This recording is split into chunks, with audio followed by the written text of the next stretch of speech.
the call moderator or removed from the call. Additionally, if you are not a board member or the CEO and her staff, please turn off your video. I'll now read a roll call of the board to identify who is on the call and present in the room. Please identify yourself first before speaking for the record. I'll go through the roll call for each vote this evening. Vice Chair Parker, Commissioner Ames Messenger, Ames Messenger present. Commissioner Coy. Commissioner Coy, present. Thank you, Commissioner Coy. Excuse me. Commissioner Esposito. Commissioner Esposito present. Thank you. Commissioner Kenyatta Bay. Commissioner Kenyatta Bay, present. Thank you. Commissioner Mohammed. We'll note him when he does arrive. Commissioner Redding Lollinger. Reading Lounge present. Commissioner Rooks. Commissioner Rooks present. Commissioner Slater Harrington. Commissioner Slater Harrington present. Thank you. And I'm also present. Is there a motion to reopen the meeting? Motion moved. Rooks. Thank you, Commissioner Redding Lollinger. Is there a second? Second, Kenyatta Bay. Thank you, Commissioner Kenyatta Bay. All in favor? Commissioner Ames, Commissioner Coy, Yes. Commissioner Esposito, Yes. Commissioner Kenyatta Bay, Yes. Commissioner Mohammed, Commissioner Redding Lollinger, Yes. Commissioner Slater Harrington, and I'm in favor. Any opposed? This motion passes. In recognition of the JRTC and the student performers, we'd like to welcome our colleagues from Edmondson Westside High School.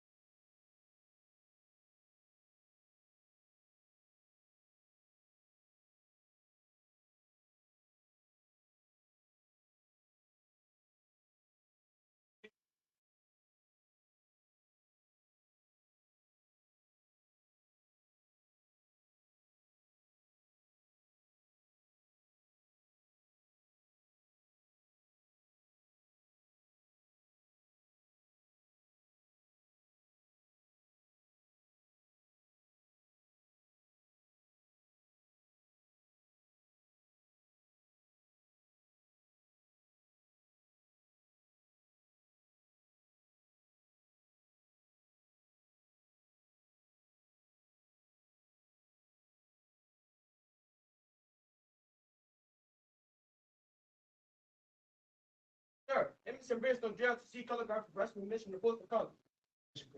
Thank you, sir. Over.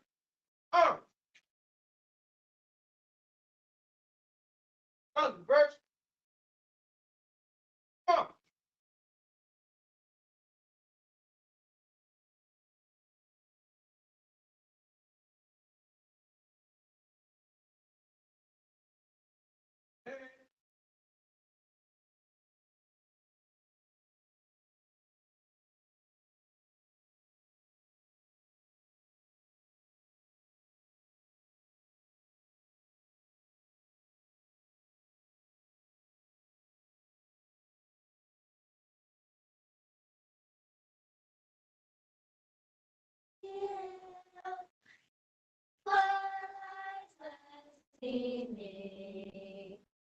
Whose bright stripes and bright stars through the barrel let's fly.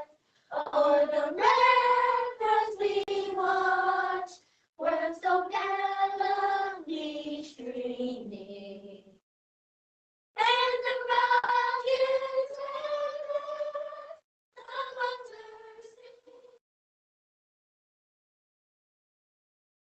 to the night.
Join me in extending a round of applause for.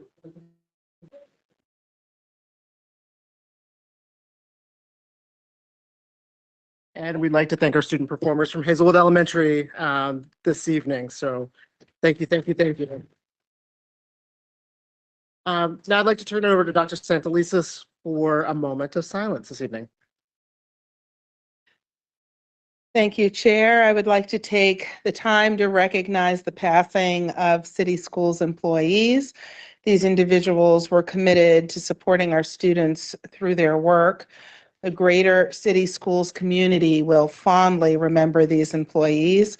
Tonight, we send our deepest condolences to the employees, families, and friends.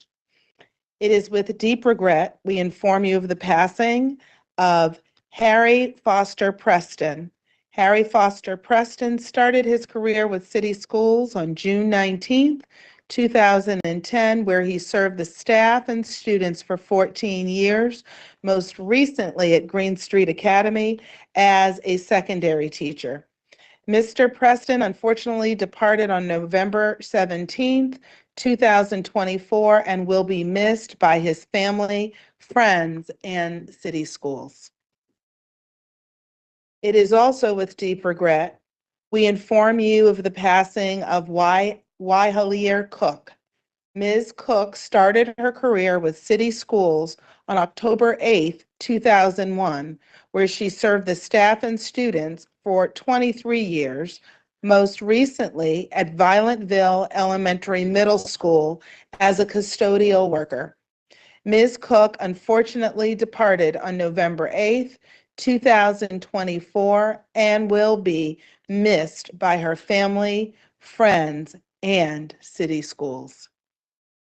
And then finally, it is with deep regret we inform you of the passing of Dr. Gregory Thornton. Dr. Thornton served Baltimore City Schools as CEO from July 1st, 2014 to June 30th, 2016. The Philadelphia native arrived in Baltimore after a successful tenure as the superintendent of Milwaukee Public Schools. Before his role in Wisconsin, he served in district-level leadership in the Montgomery, Maryland Public Schools and near Philadelphia. During his tenure here, Dr. Thornton launched the 21st Century Schools Office, a dedicated group of City Schools professionals charged with ensuring the success of the largest multi-organization school building effort in recent state history. He also shepherded the school district's initial work in providing free meals to its students, a program that continues today. And his work supporting the arts in schools was meaningful and served as the foundation for our current expansion of arts programming in City Schools. Upon being hired, Dr. Thornton said City Schools was a special place for him. In a media interview, he said he would only have left the Midwest for Baltimore. He will be missed by his family, friends, and City Schools. Can we now observe a moment of silence for all of the city employees who have passed?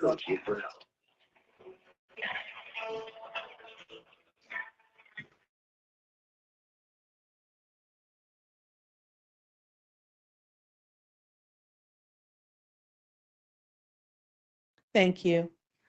Back to you, Chair. Thank you so much, Dr. Santelises, for the moment of silence. Is there a motion to approve the prior open session summaries?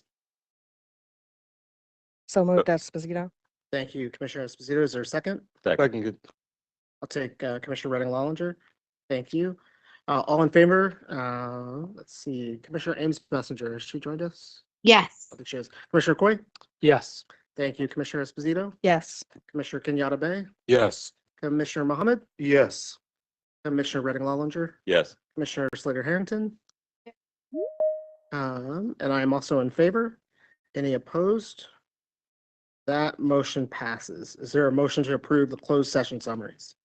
So moved. Kenyatta Bay. Thank you, Commissioner Kenyatta Bay. Is there a second? Second, Esposito. Thank you, Commissioner Esposito.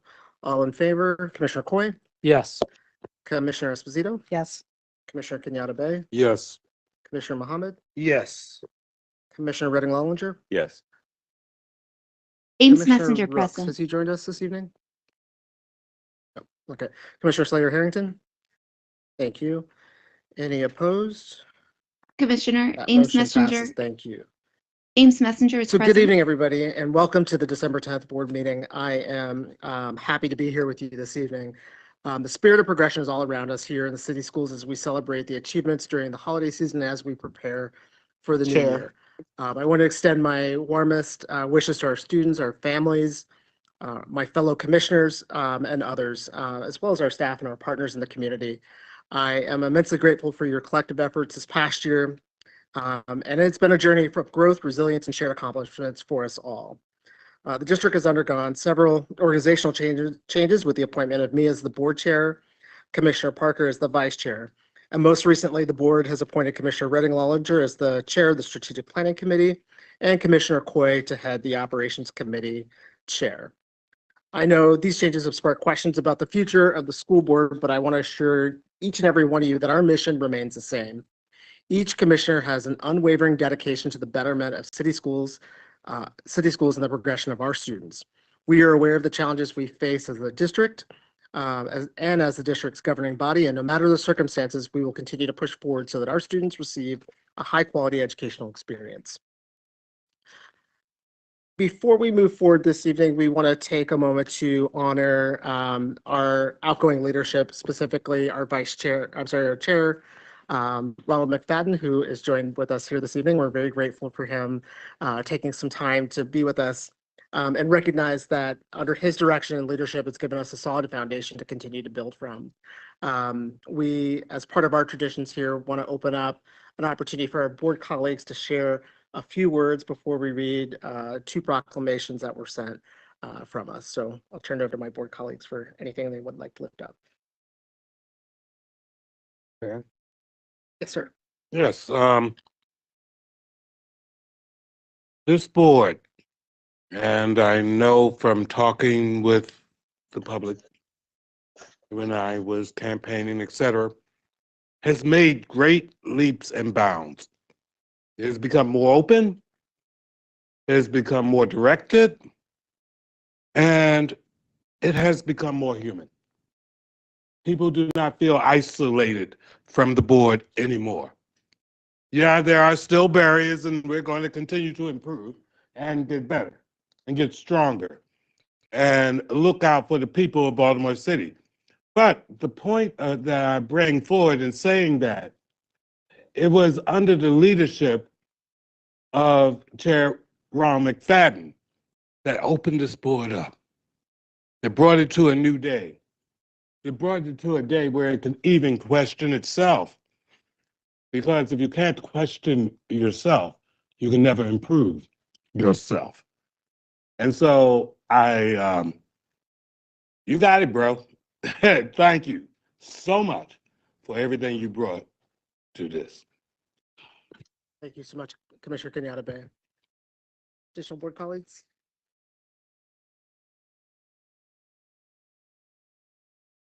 Can you hear me? I'm going to read my statement so that I can be composed.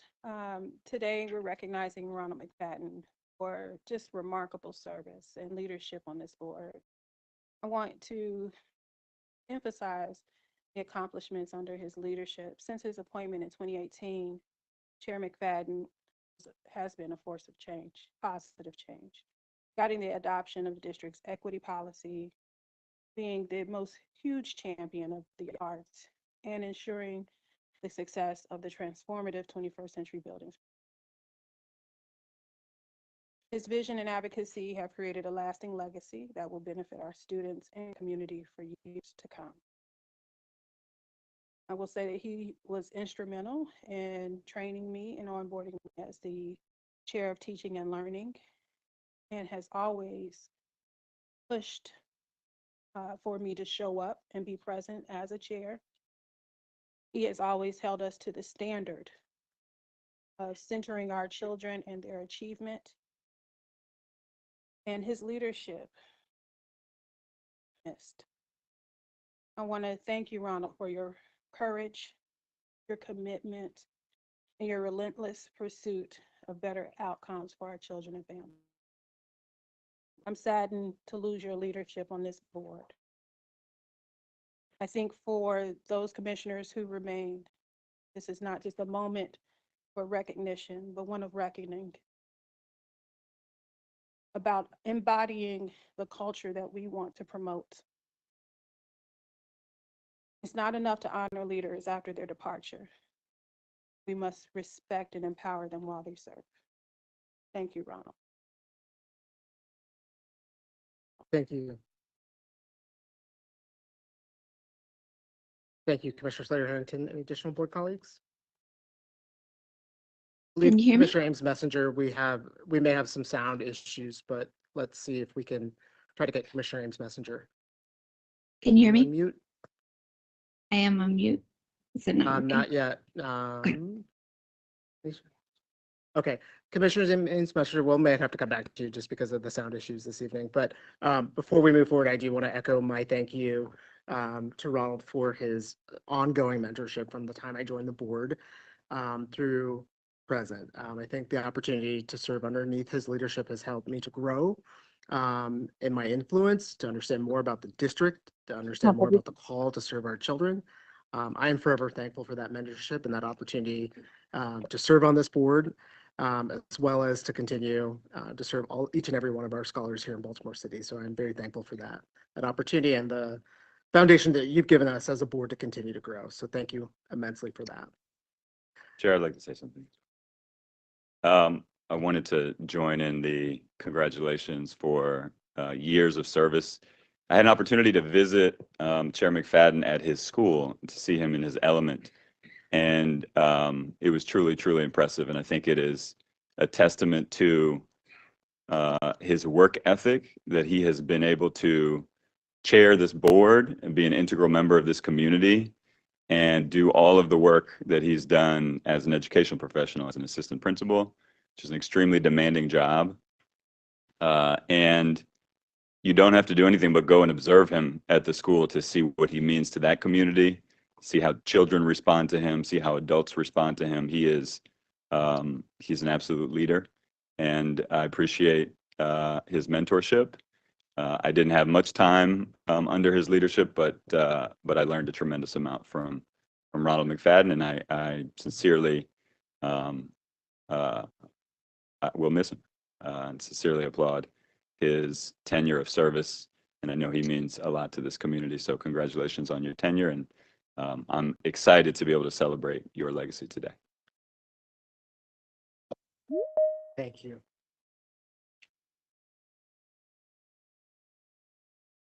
I'm going to try one more time for Commissioner Ames Messenger to see if she's able to unmute. Not, are there any additional board commissioners who'd like to share anything? Can you hear me? One of the things I Chair? really do appreciate is We our can hear leadership you here in the city online, really does just a great not in the job room. terms of ensuring I'll work that with Thank you. Allison. they're integral partners in this work, and our mayor has provided a certificate of recognition, which reads, on behalf of the people of Baltimore, I'm pleased to present this certificate to Ronald McFadden in recognition of your dedicated service to Baltimore City Board of School Commissioners during your tenure as chair from 23 to 24. Your passion and encouragement for a more holistic approach to education has positively impacted thousands of students in Baltimore City Public Schools. On behalf of the people of the city of Baltimore, thank you for your dedication and efforts to a better city. The second is one that we provide here at Baltimore City Public Schools, a proclamation signed by myself and Dr. Santelises, whereas Ronald McFadden served as a member of the Baltimore City Board of School Commissioners from 2018 to 2024, as well as serving as the chair of the CEO and BEO of the evaluation, teaching and learning committees, and serving as a member on the policy and strategic planning committees. Whereas Ronald McFadden served as the board vice chair from 21 to 2023, and subsequently as the board chair from 23 to 24. And whereas Ronald McFadden served on the executive committee for the Council of Great City Schools and for the Board for Arts Every Day. And whereas Ronald McFadden has performed outstanding service to the students, staff, and families of Baltimore City Public Schools and the city of Baltimore. Now, therefore, does hereby proclaim our thanks and best wishes to Ronald. I'd like to invite everybody to join us in a round of applause and thank you for his service.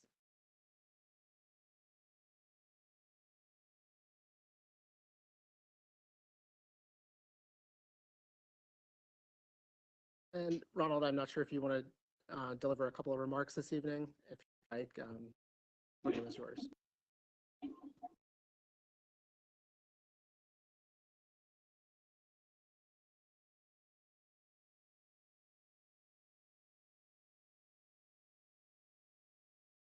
Good evening, everyone. Thank you all. I appreciate the well wishes, but most importantly, this work has always been about children. It's been about the children of this city. It's been about school police officers. It's been about our teachers. It's been about our principals who do exceptional work. And I've always wanted to be a role model for our children, particularly our Black boys, who very important for them to see folks work hard and dedicate themselves to better outcomes. And so being the youngest vice chair on the board and the youngest chair on the board is something that I want our young people to actually know that they can do the exact same thing. I just encourage you all to stay true to the work for children. As you all know, this is a volunteer opportunity. It is not paid. It is thankless. So I appreciate you all taking this time out tonight. I encourage you all to stand for righteousness and to stand for justice and to do what is right because it is right, because our children are depending on you to lead the system. It is not about one person. So this is nice recognition. It is about all of us collectively doing our work to improve outcomes for our children and for our city. Baltimore City, still the oldest portfolio of schools in the state. We experience generational inequities. We're still feeling the impact of that. Baltimore was the first city to create an ordinance, that the city council, made. I believe it was in 1911 that segregated communities. We had two separate school system that served colored children and a school system that served white children. We have an obligation at this point, even though my role is not with you on the board, I am still passionate about bettering the lives of our young people. The roles have changed, but we all have work to do. Everyone in this room, we all have work to do to make sure that our young people are well and that they are better. So thank you all for your commitment. Thank you all for your service, and continue to stand for righteousness and justice. Our children are counting on you. So thank you all. Thank you all.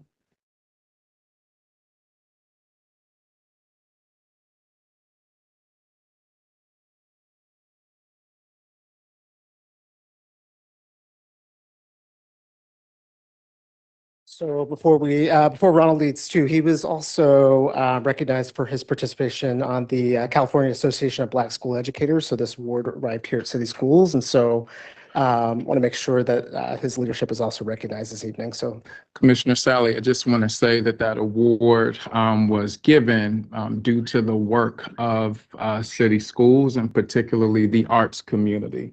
And so that was provided at their fall conference. So thank you to all of our artists, our arts educators, and our folks who are championing the arts. Thank you all.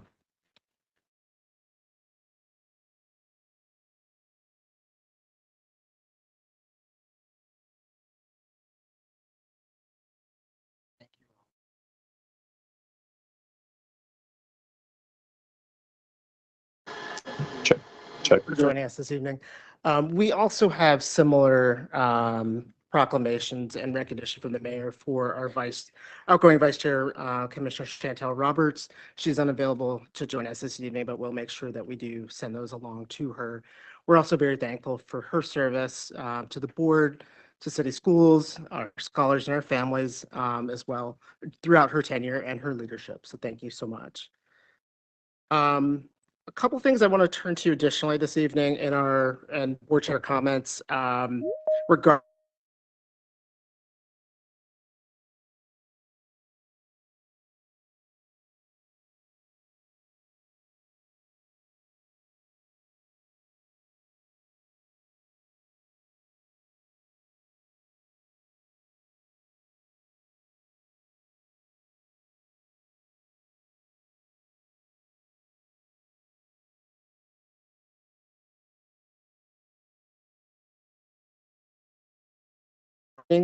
the ways in which the district can gather input from students, families, staff, and other stakeholders. Currently, the board is working to establish an ad hoc committee designed to support efforts related to the search. In the coming months, we'll share more information on the process and provide opportunities for the public to get involved. And ask Tanisha if she has our presentation available to share this evening for the public. Check, check. Check, check. Check, check.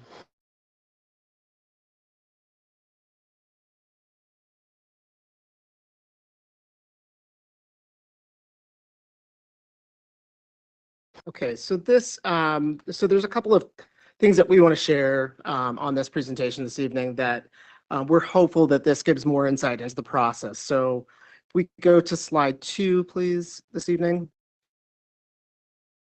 Our guiding principles for this search as a whole is that we seek to do this with kind of 3 main buckets underway. So 1, ensuring that we have clear communication with all of our stakeholders about this process and ensuring that there are regular updates on the intention, the process, and progress towards the selection of our next city school CEO. Our second guiding principle is stakeholder input.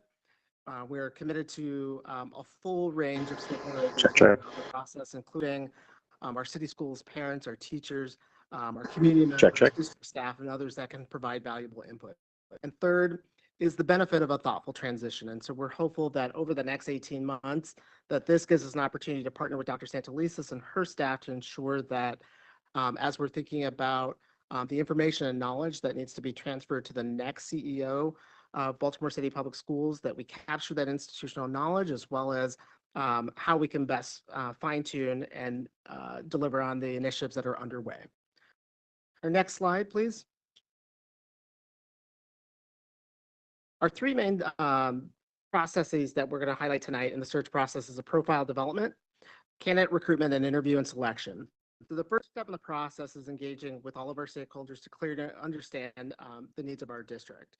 That helps us to determine what the profile of the candidate who best be selected to lead city schools in the future. The second process is on candidate recruitment. So based on the profile from the community and the support of a national search firm that we will select, the board will actively seek out candidates to apply for the position. And so that actual position description will be posted on our website as well as shared with our entire community.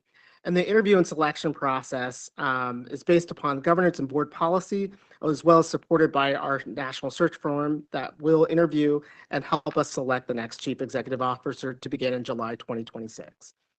The next slide, please, describes more on what those 3 phases entail.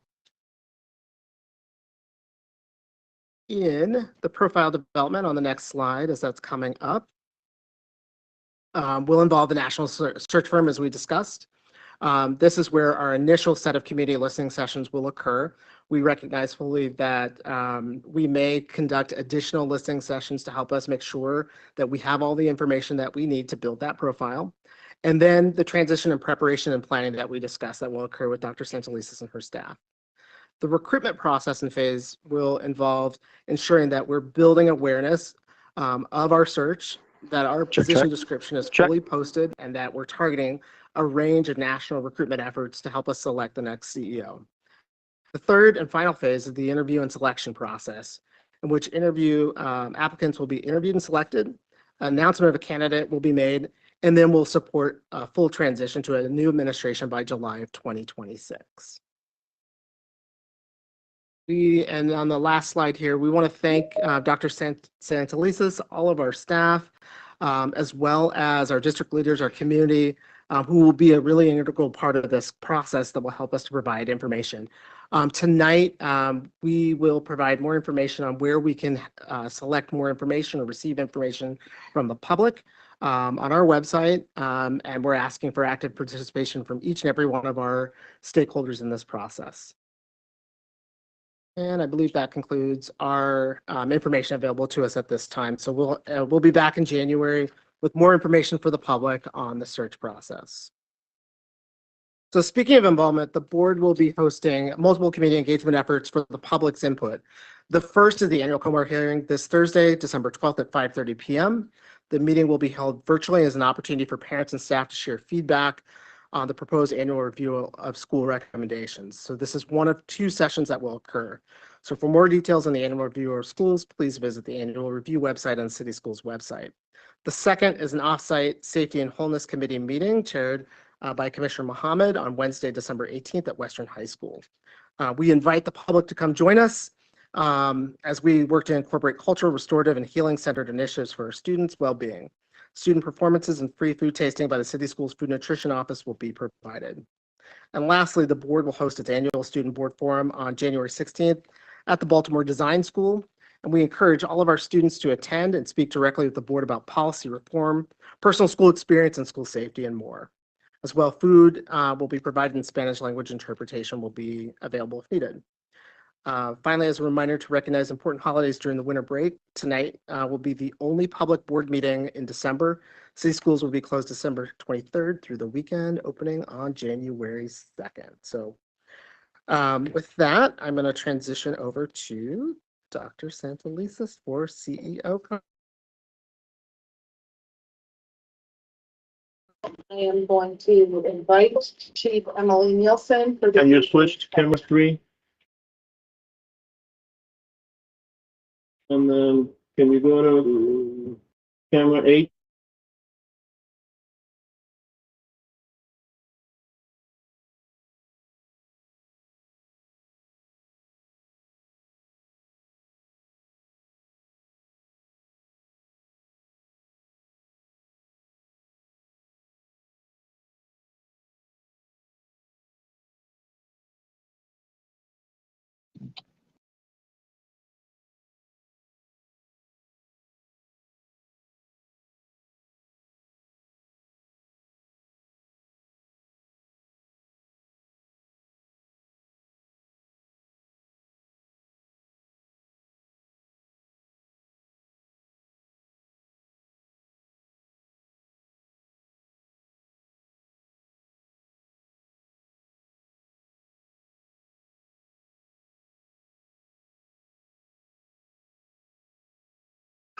Check, check, check.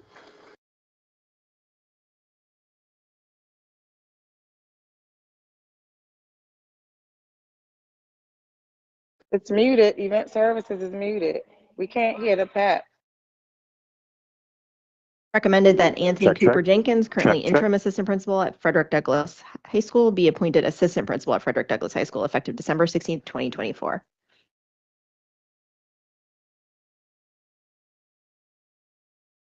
Recommended that Latasha Hilton, currently educational associate 12-month Home and Hospital, be appointed educational specialist 2 Home and Hospital effective December 16th, 2024. Recommended that Craig Rivers, currently interim principal at Carver Vocational Technical High, be appointed principal at Carver Vocational Technical High effective Check, check. December 2020.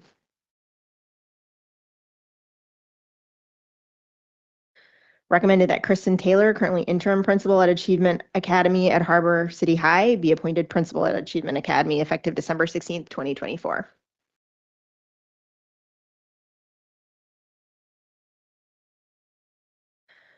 And on CEO notification, an appointment from the Office of the Chief of Schools, Lisa Robinson, formerly police captain, Baltimore City Police Department, be appointed school police major effective November 18th, 2024.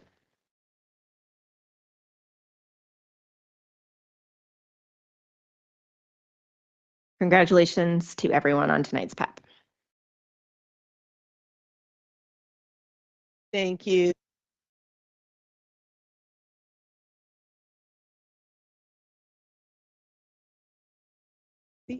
Up there.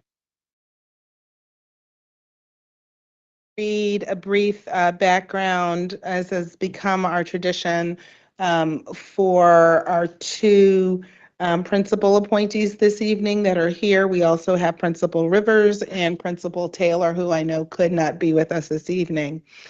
First, Tawanda Cofield previously served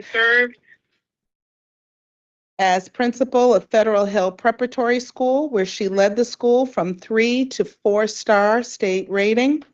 Before joining Baltimore City, she led several schools dedicated to supporting children with special needs. Principal Cofield holds a master's degree in supervision and administration and a master's in autism and other pervasive developmental disorders from Johns Hopkins University. She received a Bachelor of Arts in Journalism and Public Relations from Temple University. Congratulations again, Principal Cofield. And Sheila Adams served as assistant principal at Federal Hill Preparatory School during the 2023-24 school year. Before that, she spent 13 years at the Tunbridge School, including 10 years as principal. Lovely footnote, principal to all three Santa Lisa's girls. Thank you. Her career also includes 19 years in Baltimore City schools as a classroom teacher and literacy coach. Principal Adams holds a bachelor's degree from Westminster College in New Wilmington, Pennsylvania, and a master's degree from Loyola University. Congratulations, Principal Adams.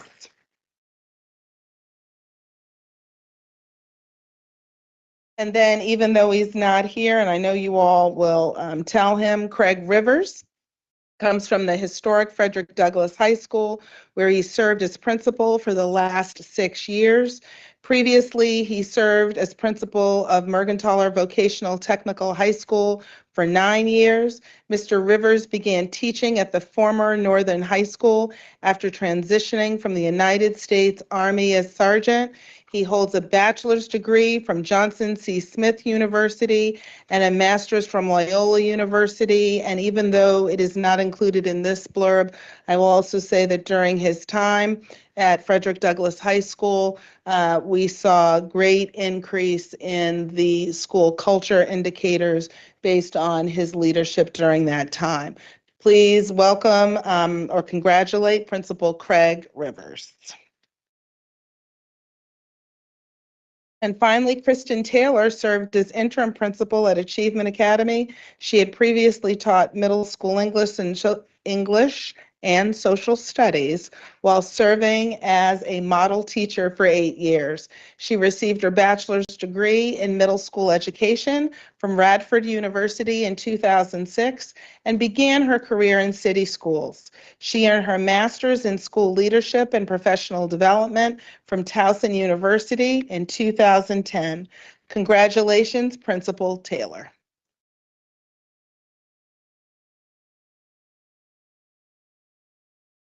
At this time, I am very proud to announce for the 15th year in a row, City Schools has received an unmodified opinion or clean audit, which is the highest level of opinion available of our fiscal year 2024 financial statements. I am pleased to welcome Aries Coleman, Bill Early, and Erin Davis from our external audit team at Clifton Larson Allen to briefly explain to our public and the board what that means in terms of our effectiveness in meeting our financial reporting obligations. And are you all in person or? I think we're on, we were presenting remotely. I hope that's okay. Very good to see you, Aries. It's nice to see you too always. Thank you. Absolutely. Please, I will turn it over to you, ma'am. Okay, great. Thank you. I know Bill is here, so a lot of folks on the line. So, Bill, but okay, there he is. I think he's there. Yep, we're here. And Dr. Santalese, we sent in our PowerPoint presentation, so if somebody could please share that with you all. And then Eris, Eris, your camera might be off, Eris, if you want to be on camera. No, I'm still, I can see everyone. I don't know if everyone can see me. I can see everyone. We can see you. We can see you both. Okay, great. Thank you. All right. And the presentation is up. Thank you. We're going to go ahead. So thank you so much for allowing us to present to you tonight. And also congratulations to the appointed positions, and you had some other congratulatory moments there. So just thank you for allowing us to share that with you. At first, I want to say before we go to the presentation that to thank the CFO, Mr. Daugherty, and then you have his team, as well as we work with the grants team as well. And you have your human capital department. All of them work with us as part of this presentation that we're having tonight. And I want to reiterate that Dr. Santalisa mentioned that the school board has unmodified opinion. We'll talk about that. And also more importantly, that the 9/30 MSDE regulatory deadline was met for the year ending June 30th, 2024. Next slide, please. Okay, so we went to introductions, and then we do have staff that work on the engagement as well. And they're doing a lot of day-to-day work and kind of really doing the reason why we're here is because they work a lot with the school system staff and make sure that the information that we're presenting tonight, in our opinion, is accurate. Next slide, please. All right, couple things we're gonna go over tonight. We're gonna make it quick. But we have some required communications. We are going to talk about the audit scope and process, the big highlights, the opinions and the communication with governance. And then we will do some talk about some upcoming financial statement pronouncements that will affect how the financial statements look, as well as some of the information that's presented in the financial statements themselves. And then we do some thought leadership at upcoming webinars, because those of you, especially your school system, you have any young accountants, we would definitely like them to attend to hear what's going on in the accounting profession. Next slide, please. All right, so we talked about this a lot, so I'll go over this slide real quickly. But we did audit the school's fiscal year, which ended June 30th, 2024. That was presented to MSDE, which is Maryland State Department of Education, by the regulatory deadline of September 30th, 2024. Right now, we're in process of reviewing the schedule of expenditures of federal awards that are administered by the school system. And what that is we look at all the federal awards and expenditures that the school is administering. We're required to look at a sample of those transactions, and then we make similar to the audit, we make a determination of whether or not they were in compliance with the federal regulatory guidance, as well as if there are any MSDE guidance that are related to those federal programs. We do issue a report on internal controls over financial reporting and compliance. And then we issue a letter to governance, which is going to be some of the key components that we're going to talk about tonight. Next slide, please. So for the single audit, these are the programs that will be tested this year. Of course, I'll just go through. We have the ARPA funds, or the Corona state and local fiscal recovery funds. They're called ARP, they're called SLURF, different names, but basically that is part of the American Rescue Plan that is that was basically flowed through to the school systems. And then we have your special education, which is also known the federal level's IDEA cluster. Title II, we have the Student Support and Academic Enrichment Program. And then we have the ESSER Education Stabilization Funds, again, part of the American Rescue Plan and funds that were flowed to the schools, lower schools, as well as some of the colleges. The single audit is not due to MSDE until 12/31. We're currently working with your grants team as well as the finance team to get that issued to MSDE on time. Next slide, please. All right, so the audit process. When we talk about the opinion that was issued, it was mentioned that we gave an unmodified opinion, which is the highest level of assurance that the auditors are allowed to offer on the financial statements. So what does that mean? So the audit process and the opinions, it's a risk-based approach. We do not look at 100% of the transactions. As part of that risk-based approach, we do a couple of things to determine where, if the financial statements were going to have a material error, when would that be? And that's where we focus the most of our time. And then we do some other procedures, maybe over some lesser riskier areas. So we look at internal controls.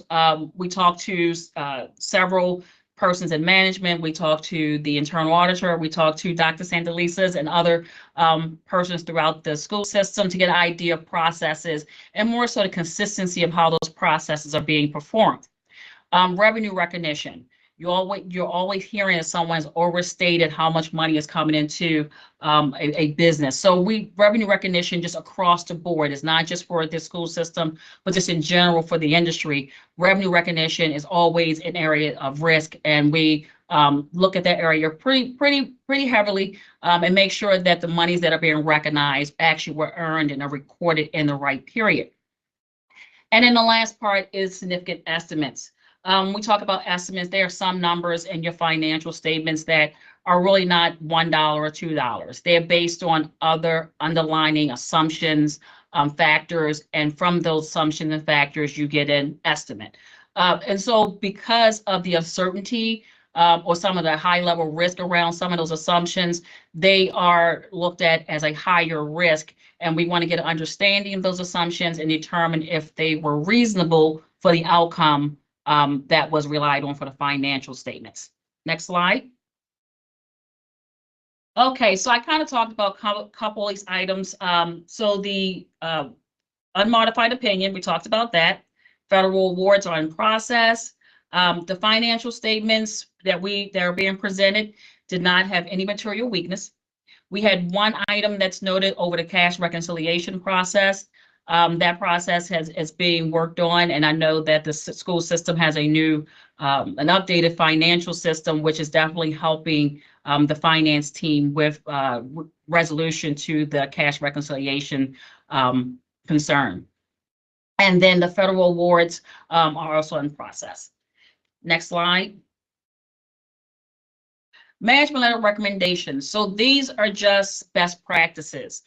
These are items that, as we go through the audit, we're not allowed to be a part of management, but we do kind of put that, what you say, a bug kind of in management's ear to say, hey, maybe you want to look at this, these items here over the long haul, but they're not a finding. We don't have any, they don't have any impact on the financial statements. It's just best practices. And that's under the information technology observations. So we do an IT review over the financial system. And they just noted that had 5 operating systems that have reached the end of the life. And a recommendation was for the IT department if they want to upgrade those systems. Next slide. All right, so this is some required communications. It was written in the letter to governance, but we also are required to make these communications part of the presentation. So the audit was performed in accordance with generally accepted auditing standards. We mentioned we give reasonable assurance, not absolute. We do not look at every item in the financial statements. We do assess whether or not the significant estimates are made by management are reasonable. And then we evaluate the overall presentation of the financial system. We did issue an unmodified opinion. The school has significant accounting policies, which are in note 1 of the financial statements, and that gives you an overview of how the financial statements are structured and what policies are used to create that structure. Next page. We talked about the estimates. So some of the estimates that are in the financial statements that are being presented is the incurred but not reported, and that's the claims. These are health insurance claims that may have happened before 6/30/2024, but a claim was not submitted to the healthcare provider. So it's an estimate as to how many of those claims may be part of a liability before year end. Of course, depreciation on your fixed assets, fair value of investments, the pension and the liability, again, based on actuarial valuations. We did not have any corrected misstatements. We did not report any uncorrected misstatements. We did know as part of, again, the process of the new accounting system and reconciling that the financial office is kind of working with just some reconciling between the general ledger and subsidiary ledger. And that's really is kind of standard when you implement a new system. You really are kind of going from one way of accounting and slightly different. So sometimes you have to take a moment and just get both of those accounting systems to agree. So that's a normal occurrence. We didn't have any disagreement with management. Management was very cooperative. Management did not consult any others in regards to the auditing standards that we use. There were no major issues discussed with management prior to us issuing an opinion. Next slide. Okay. Just a couple of things. I'm gonna go through these quickly. That's going to impact the financial statements. One of the things that you heard maybe a little different than what we presented, we talked about estimates, we talked about IT, and they're part of new standards that were implemented for the year under audit. And what they do is kind of help us or make us evaluate internal controls over estimates, your IT systems that your financial statements are built, as well as any other factors besides the actual financial data that may affect the financial statements. Next slide, please. So I'm going to go through these very high levels. So the person's doing the clicking and just we're gonna keep moving. But just some GASB standards that's going to come down the road. Next year, we're going to have compensating absence that is going to change, and the way the compensating absence liability is reported. Next one. So this one is really going to be a footnote if it relates to the schools. It's just some additional disclosures and the footnotes to the financial statements. Next. So this is the big one, and I'm sure Chris is probably shaking his head. Eventually, the financial reporting model that you guys see now is going to change. And when that comes down, everyone probably will be ready to retire. But until then, we're just letting you know we have another year before that takes effect. Next, please. And then we're going to be looking at how the classifications of non-financial assets, again, it's more of a play on the words and how they're presented in the financial statements. Next. So just some insights. We have, again, any of the young people thinking about the profession of accounting or auditors or tax. We also have other lines of careers in our industry. Please, we have this, I don't know what they call it, but you can scan it there. It'll take you to our website where you can get some educational information, as well as you have Bill and my contact. Please feel free to ask us any questions. Right. Bill, before I wrap up, do you have anything? No, I think the last few slides, Eris, we just included. We don't have to go through them. They're just there for information purposes. Not related to the schools, but overall, Dr. St. another good audit for the school system, followed on timely with MSD is the highlights that I would take away for you and the commissioners. Great. We thank you, Bill, you, Aries, just for the wonderful partnership over the years and being able to work together on this kind of extensive audit. I also just want to congratulate Chief Doherty. I see is Marianne here too. Just the full team, because I know that this is a full court press to get to the audit every year, and we just value your partnership. So thank you again to our partners at Clifton Larson Allen, as well as our own finance team. Thank you. Thank you. Have a good one. Happy holidays to everyone too. Thank you. Wow. I would now. Dr. S. Oh, sorry. Go ahead, Commissioner Coy. My If I- apologies. I'm just barreling through. My apologies. If I can just underscore one piece, right, as a member of the Operations Committee, the Internal Audit Committee, as one who in my own organization has navigated audits, turning around an audit from June 30th to September 30th, how many years was it? 13, 14 years? Clean 15. Let's be correct on the number. 15 years for this size of organization, just tremendous. Cannot be underscored enough the how impressive that is, how hard that is, and Chief Doherty and team, as you rightly point out, and the work that they do, and under your leadership, just want to pause for a half moment and say that is no small feat, and something that we celebrate here in city schools as a point of excellence. Thank you, Commissioner Coy. I appreciate that. Thank you. Very good. And you can see both Chief Doherty and Marianne are just sitting there beaming. I think they're probably most happy that it's over. But Almost, they got a single audit. that's right, they have a single audit. You're absolutely right. But thank you again for that, Commissioner. Next, I would like to call School Police Corporal Kenya Fayal forward to be honored for outstanding service. And she looks absolutely shocked. On November 11th, a Dunbar High School student was wounded in an altercation after leaving school.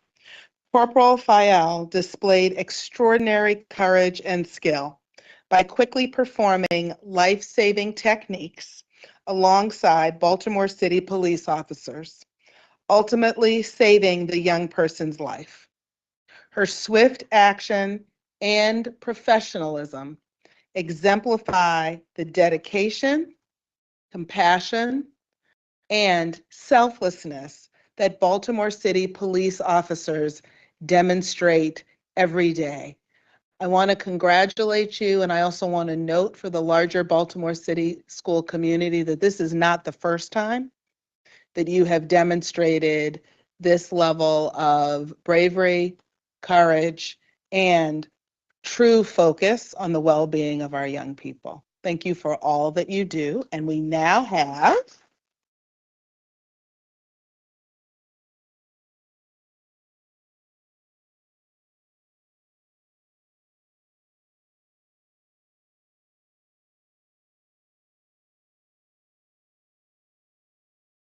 I just want to say she's one of my stars. So, it's important to me to recognize the stars when they shine. And people always say, give people the flowers by the head. So thank you. Here's your flower. We're going to have many more flowers because as we move forward, we're going to recognize our stars as they rise. Thank you.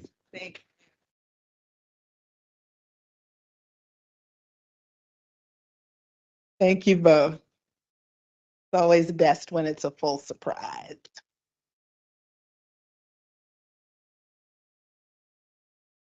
I am also very pleased to report that City Schools continues to show progress on the recently released Maryland School Report Card for the school year 2023 to 2024.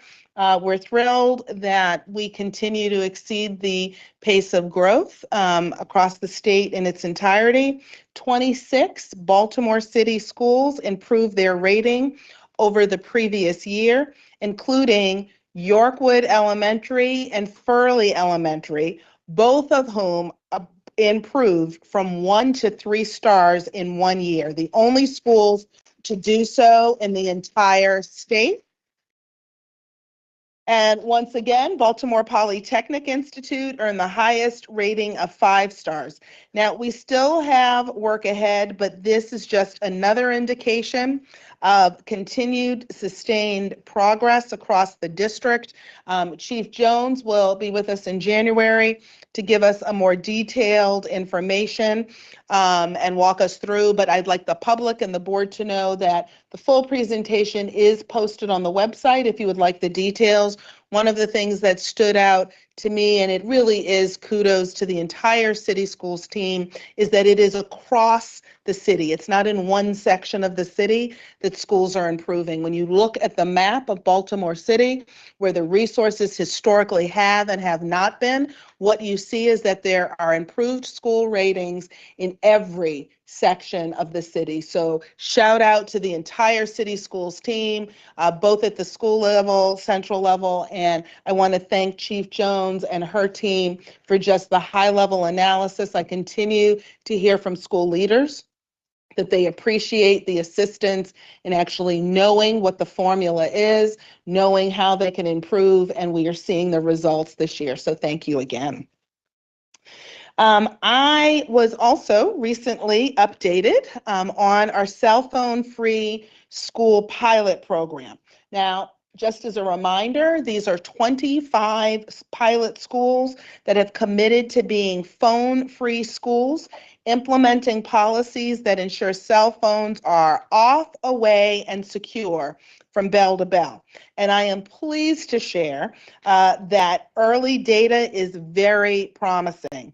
These schools, as well as other schools who have implemented a similar approach, have seen dramatic changes in classroom and school culture, improvement in student behavior, and an increase in student academic engagement.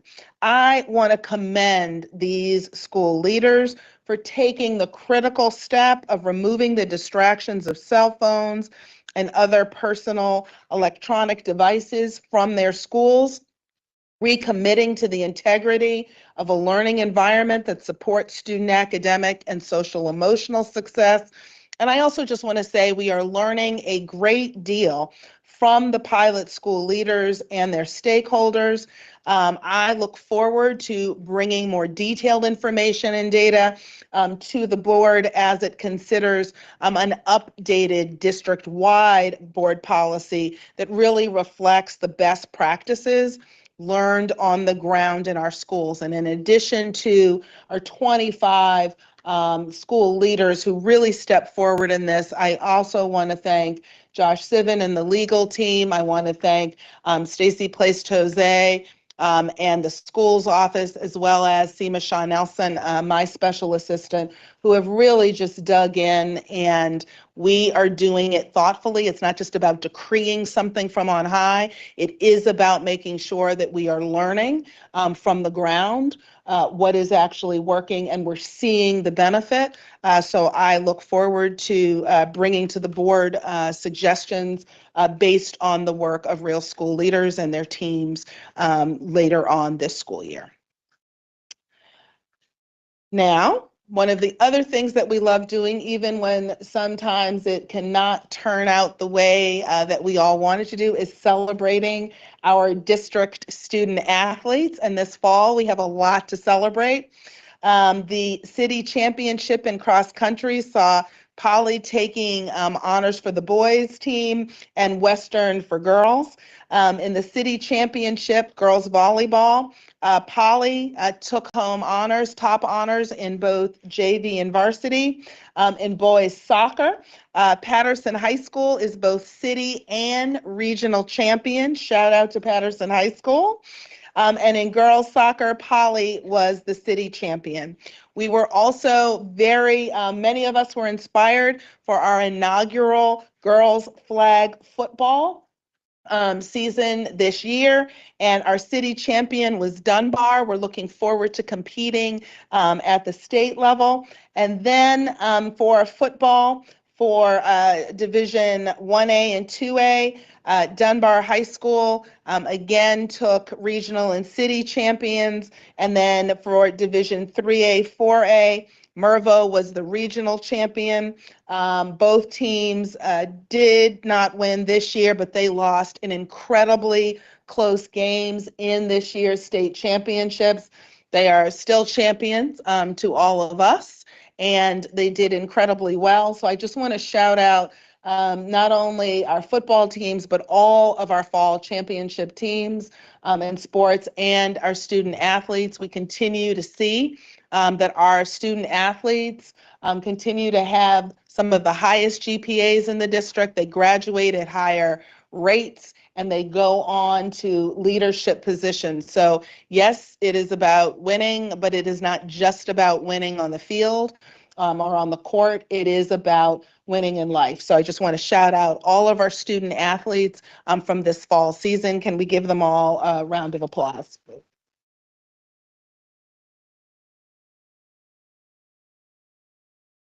And then finally, I want to remind everyone that the annual School Choice Fair will be held this Saturday at the Baltimore Convention Center from 10 a.m. to 3 p.m.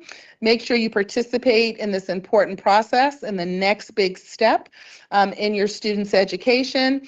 And on your way out this evening, and for those of you who may be visiting North Avenue, I do want to draw your attention to the new presentation of student art in the hallway. It really is just, I would say, kind of museum gallery level presentation. It looks wonderful, and you will see there this year's 3 winners of the CEO Holiday Card Art Contest. We had 3 winners, pre-K, 3rd grade, and 1 secondary winner for middle school this year. And just want to give a shout out of congratulations to them because our young people are getting more and more opportunities, and our art students really showed out this year. Their designs will go all over, not just the city and the state, but all over the country, bringing holiday greetings on behalf of city schools. And this concludes my remarks for this evening, Chair. Thank you so much. The artwork is beautiful, and it's a welcome addition as we walk down the hallways here at City Schools headquarters. So thank you for making that available. I'll now review the consent agenda. Board colleagues, please let me know if you have any items that you'd like to be removed, and please state your question for staff. Beginning with item 9.01, the 2025 legislative platform. I am going to pull that for presentation this evening. 9.02, BTU, AFT, Local 340, AFL, CAO contract. Item 9.03, the Fraternal Order of Police contract. 9.04, supplemental appropriation, third-party billing. 12.01, studies weekly. 12.02, supplement contract increase. 14.01, computers, hardware, and related services contract services. 15.01, wood floor refinishing, replacement, repairs, and relining services. 15.02, mold remediation services. 15.03, Chilmar Corporation elevator replacement at Wolf Street Academy. 15.04, Chilmar Corporation, Dallas F. Nichols. 15.05, motor coach bus transportation services. 15.06, moving and hauling services. 15.07, E. Peconius Construction. And 15.08, which also belongs to E. Peconius Construction. 15.09, CNN Associates. 15.10, Cole Roofing. 15.11, Educational Logistics. And 16.01, National Vision Administrators Vision Benefits. Yes, ma'am.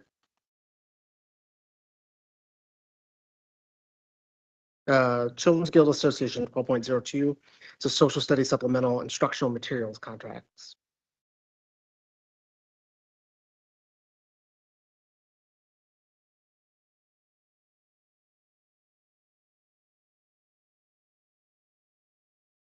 Why don't we, for the moment, why don't we pull that for clarification before we vote on that decision?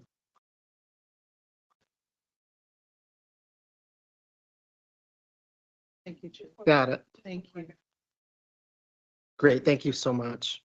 I appreciate that. Before we move forward, let me see. We are going to move into public comment.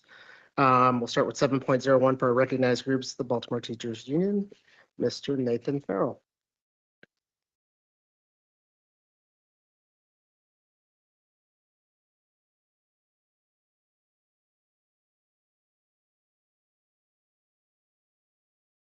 Hello.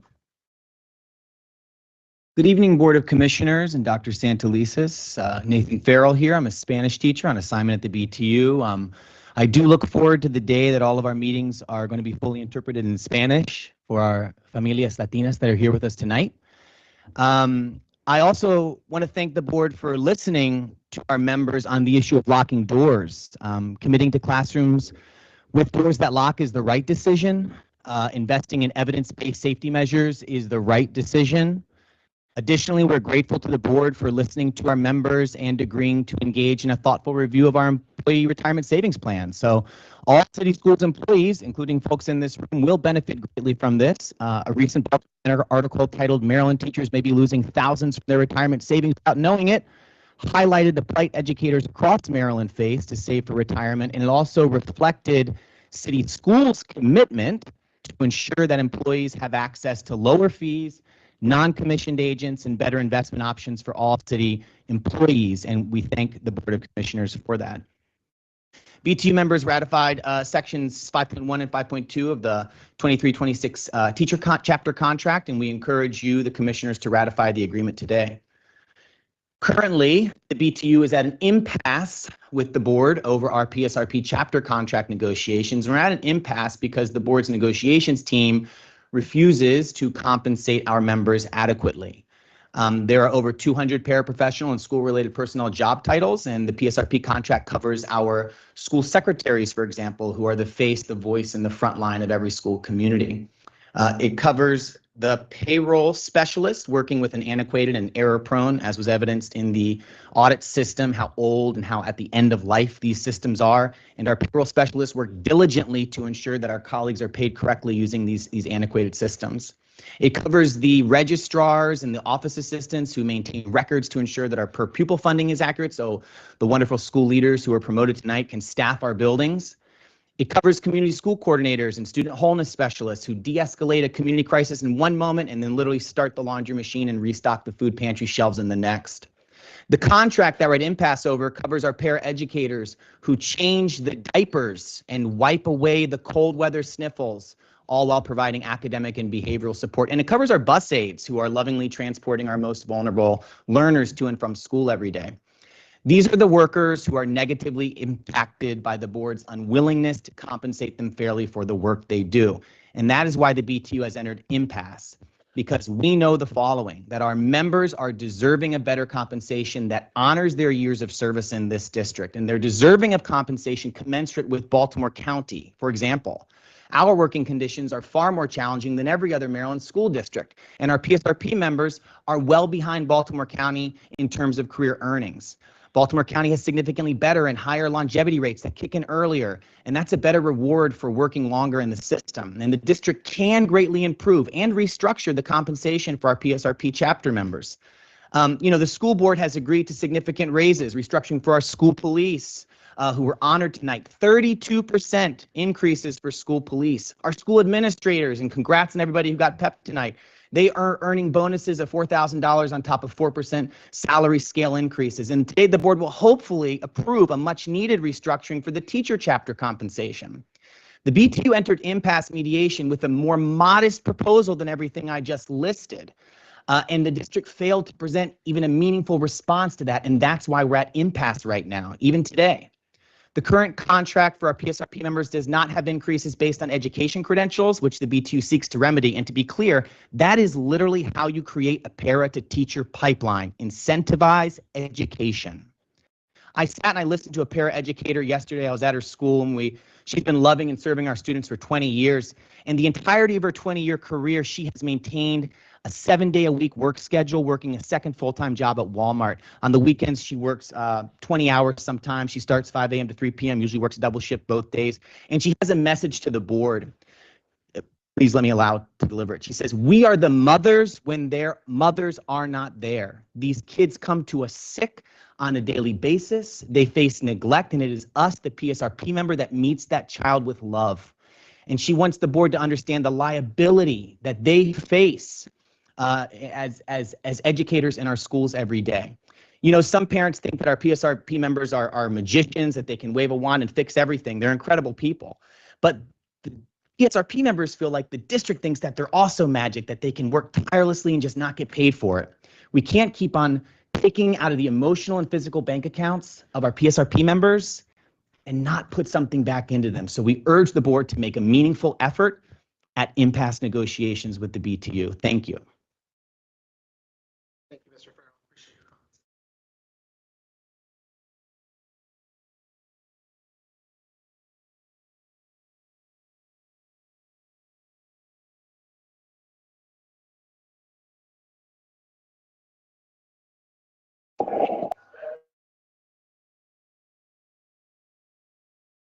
Or do we have an alternate member from the SCDC?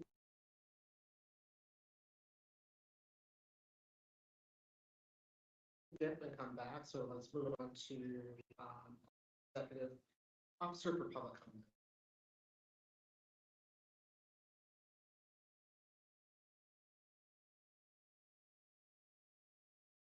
Thank you, Chair. All right. To those coming to provide public comment, the board recognizes the importance of receiving public comment on matters of educational interest. Each speaker shall be granted 3 minutes. Official time will be kept at the end of 3 minutes. Please conclude your remarks.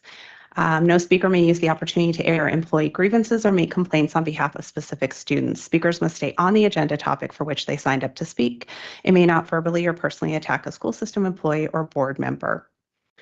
Should speakers stray from this guidance, they'll receive a warning and asked to redirect their comments. Thank you again for your interest and participation in City Schools education. We'll now move to our first public comment from Julia D. Busolo. Agenda topic is FY26 budget recommendations. This will be commenting live in person. You will have 3 minutes.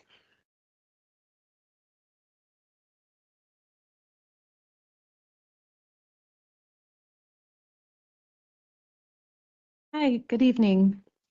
My name is Julia DeBuslo. I am the Director of Arts Every Day, a nonprofit that works in partnership with the Office of Fine Arts and organizes community support of the Fine Arts Strategic Plan. Each year, members of the Baltimore Arts Education Initiative Advisory Committee develop recommendations for the upcoming fiscal year based on data and experience. But first, before we get to that, we have some really good news to share. We continue to see a steady increase in the number of certified and conditionally certified arts teachers district-wide. And based on data collected in 2022-23 compared to 24-25, we see a 7% increase in the number of schools serving pre-K to 5, offering both visual art and music. We see an 11% increase in the number of schools serving grades 6 through 8, offering 2 or more disciplines. And we see a 10% increase in the number of schools serving 9 through 12, offering depth of study, which means 3 or more courses within a discipline. We want to thank Dr. Santelises, the Office of Teaching and Learning, and of course, the mighty Office of Fine Arts for their dedication and collaboration. Our letter, which will distribute through Dr. Judkins, and we have some paper copies, does outline several recommendations for your consideration. So I will use my time to focus on our most urgent concern, which is administrative support and accountability at the school level for our fine arts teachers. Lack of school administrative support, scheduling, and access to materials of instruction continues to pose a serious risk to teacher retention, especially for newly hired teachers. We have heard from several new teachers who are trying to teach district curriculum with no access to supplies. Many arts teachers are not given a budget for materials, which makes planning instruction very challenging. Teachers are afraid to question or raise concern out of fear for retaliation of their administrator. Meanwhile, schedules vary greatly and do not allow for scaffolded sequential instruction. Imagine being a teacher who does not have an appropriate supply bank or list of materials or a schedule that is conducive to student learning. It is easy to understand why you might think to look for another district where these basic givens exist. Effective teacher recruitment and retention are crucial to the long-term sustainability of the Fine Arts Strategic Plan, and we recommend developing centralized guidelines, oversight and accountability for scheduling, program budgets, and timely provision of instructional materials that exists beyond just the budgeting process that occurs the year before, but really happens in real time throughout the year. And then dedicating funding for the early career arts teacher PLC. I conclude. Thank you.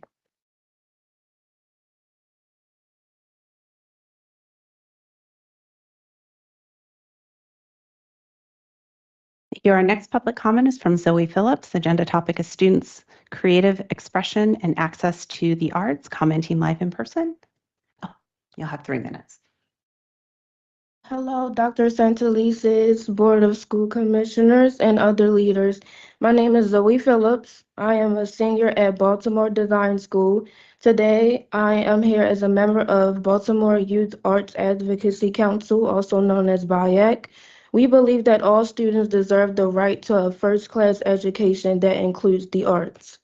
Before attending classes at Baltimore Design School, in which I went to City Springs Elementary Middle, I didn't have enough time in art class to do anything because the classes were so short. I would draw or make crafts in another class, and the teachers would always get upset. They would say that I wasn't doing anything but making a mess, and art isn't as important as my coursework. I would be so upset that no one cared about art like I did, and I didn't see it as making a mess. I saw it as doing something that helped me calm down when I was stressed, and it was a way to express how I was feeling at that moment, and I really loved drawing. After a while, after all the times I had my art materials taken away from me during my classes, and as many times the teacher would tell me that my coursework was the only important thing, I started to lose motivation in art. I didn't have anywhere to practice my art, especially not at home, because I didn't have many art materials. My mind began to block out all of my creativity because I couldn't let it out when I wanted to, and I became pretty drained. I wrote this poem to talk about the creativity that I have.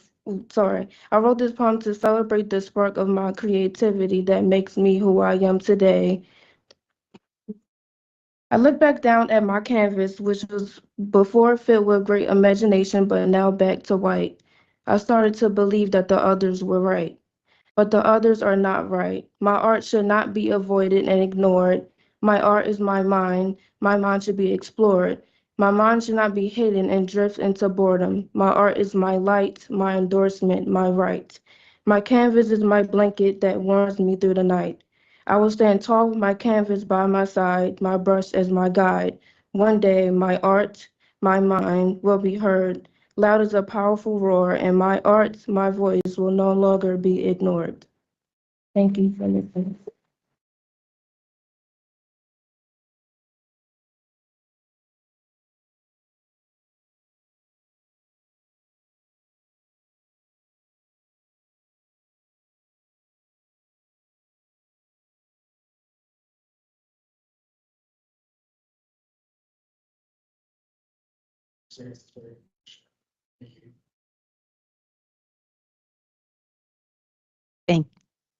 Thank you. Our next public comment is from Andy DeGuise.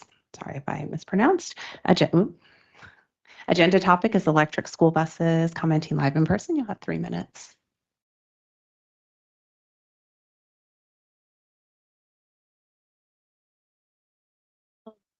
Good evening. My name is Andy Diegas. I'm a seventh grade student at Hampstead Hill Academy. I'm here today with my little brother Manny, who suffers from asthma and autism, along with other students who also faces challenges with asthma.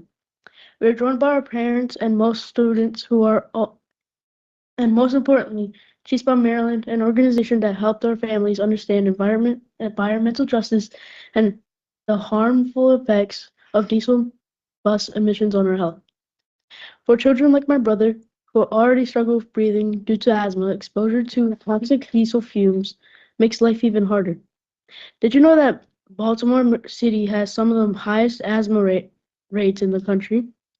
According to Maryland Department of Health, approximately 20% of children in Baltimore City have asthma, a rate significantly higher than the national average. These high rates are no coincidence. They're linked to poor air quality and pollutants like diesel emissions, which directly harm our lungs and worsen asthma symptoms.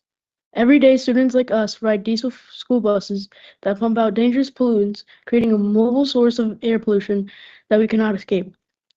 Research shows that children riding diesel buses are exposed to higher levels of pollutant, I don't know how to pronounce it, sorry, matter, which can trigger asthma attacks, reducing lung function and increase the risk of respiratory illnesses. That's why we're here tonight, to urge you to take full advantage of all available funding to accelerate the transition from diesel school buses to clean, zero-emission electric school buses. These buses not only protect students' health, but also reduce the city's overall air pollution. Chispa Maryland has collected a sign-on letter endorsed by over 20 nonprofit community organizations that that support the electrification of school buses. Even more importantly, over 40 parents and students, like my brother and I, have joined this call for action, urging you to prioritize our health and safety. The decisions you make today will shape the future for thousands of students in Baltimore City. Please take our recommendations seriously and seize this opportunity to secure funding for electric school buses. Together, we can make a healthier, cleaner, and more equitable future for all children in Baltimore. Thank you for your time, your leadership, and your commitment to our health. I just want to say something as well. We have the sign-on letter for each of you guys to read it and go over all the community organizations that signed on to this letter that are really into prioritizing and moving forward with electric school buses.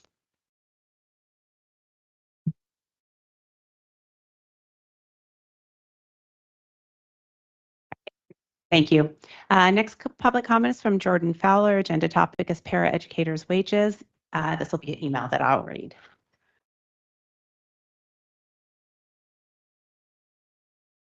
Dear CEO and school board members, my name is Jordan Fowler, and I'm a paraeducator and member of the Paraprofessional and School-Related Personnel Chapter, PSRP.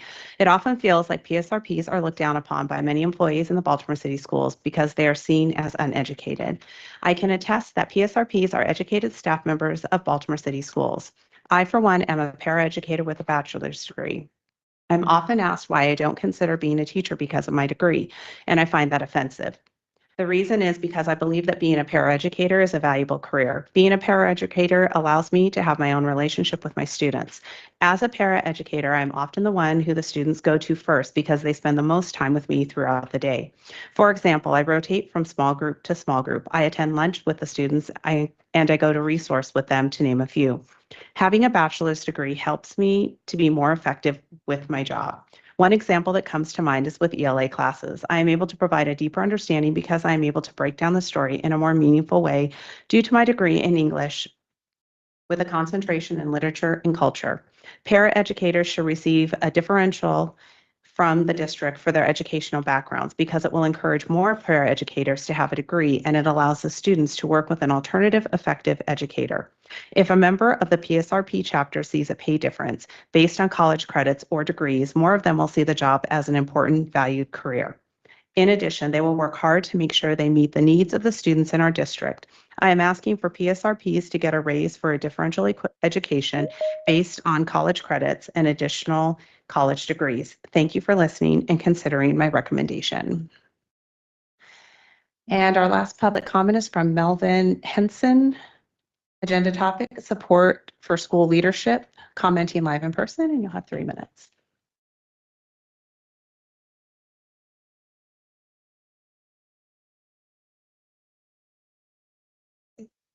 Good evening, and thank you for this opportunity. And unfortunately, Commissioner Bay left because he made a statement in reference to it's more open than it used to be. And I've been coming here for 30 years, so I'm trying to find out where it's more open at. But basically, I'm here tonight because, you know, for 30 years or so, I've been coming here. One of the things that I've always fought for was elected school board. And one of the reasons is because we always feel that when you have elected school board, then you have people that's a little bit more independent and they wouldn't just go along with the grain, they would go along against the grain if it's what they believed in. So I'm here to support Commissioner Harrington, you know, from being a champion in terms of standing up, and if it's something that she don't think is right, she's not just going along just to go along. She's strong enough to have opposition because she believes in the best interest of the community and of the children. And I think that all of us should strive to be like that because we always say it's about the children. But if we just go along because we don't want to be different, then we're really not fighting for the interest of the children, right? So I just want to say thank you, you know, and I'm begging you to stay because we need people like you. I mean, we need champions. You know, the people need somebody that's going to give them some hope, some motivation. And I'm simply saying you're doing that for not just the children, but for us, the grown people that see what you're doing, seeing you leading that championship fight and not bending down. So thank you, right? And I'm encouraging other members to be like that.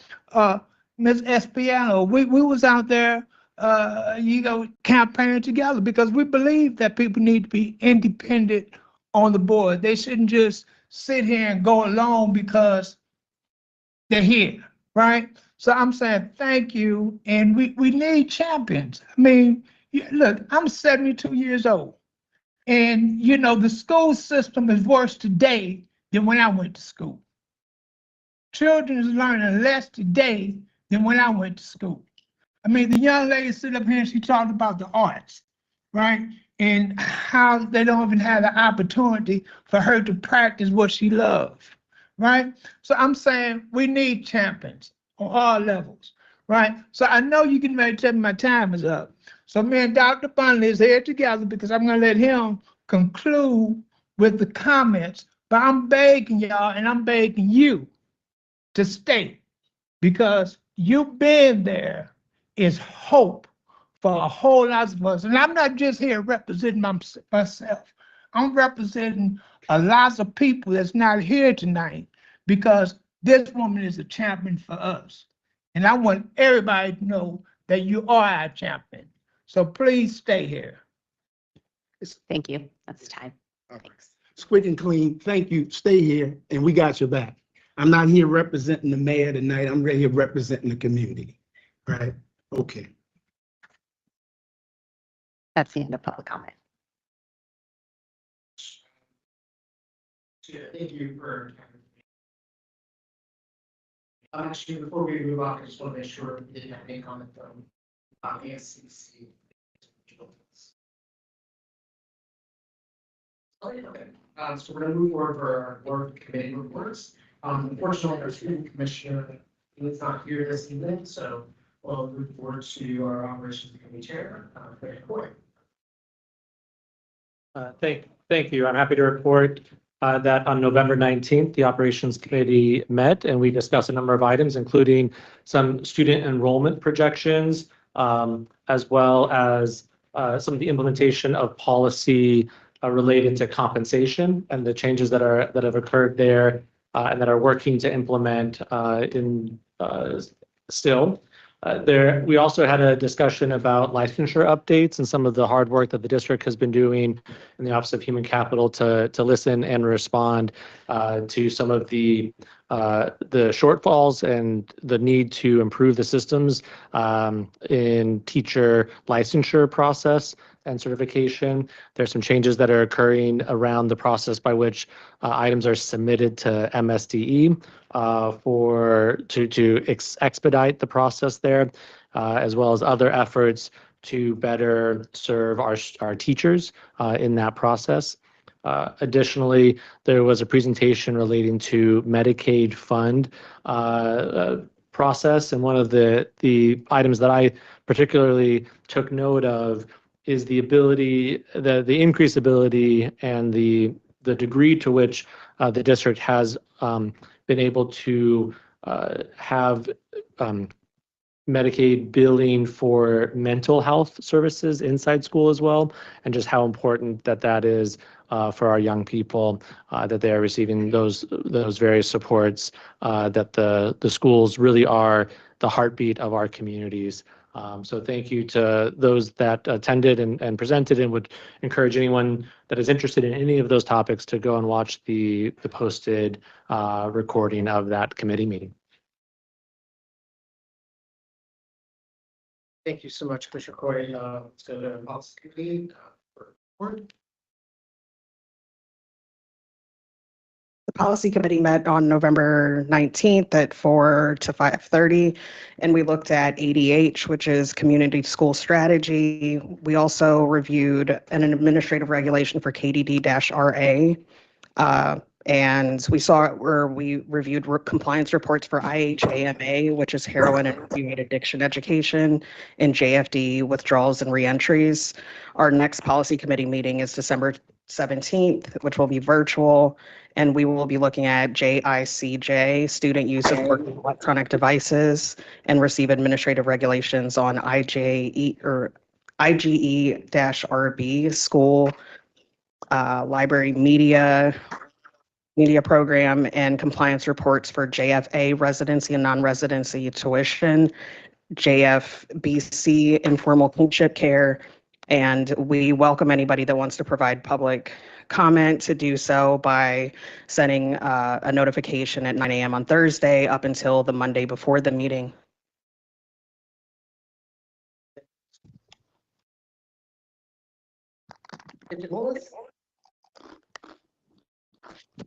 Want to raise two dates for the community.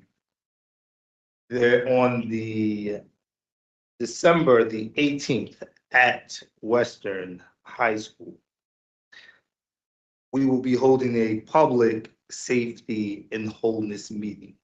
We want to encourage everyone to come out, but particularly we want to encourage our students to come out, as this work is about you, and this is an opportunity for your voice to be heard. This committee meeting will have a special presentation from our fellow Commissioner Brooks.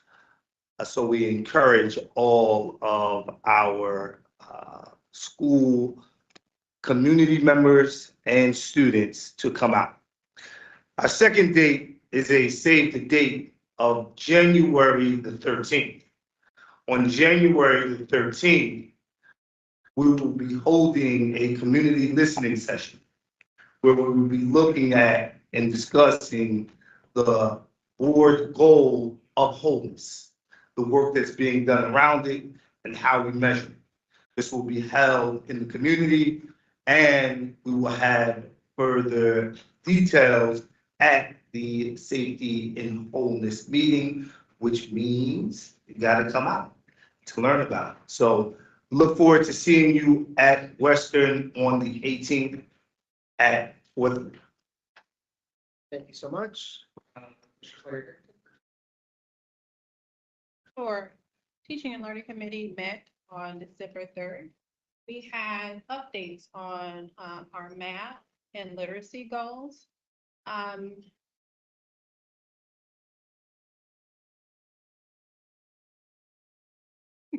Just still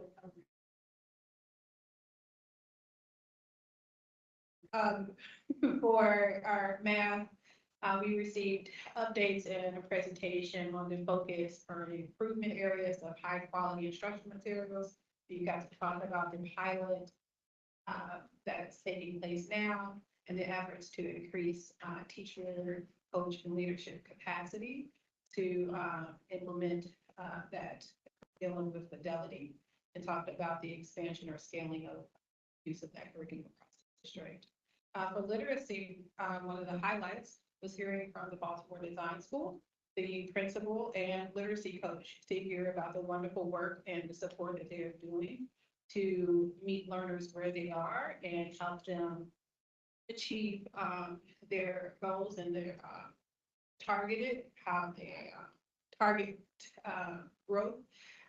They talked about how they are differentiating for learners and supporting teachers and helping students at every level in their literacy journey.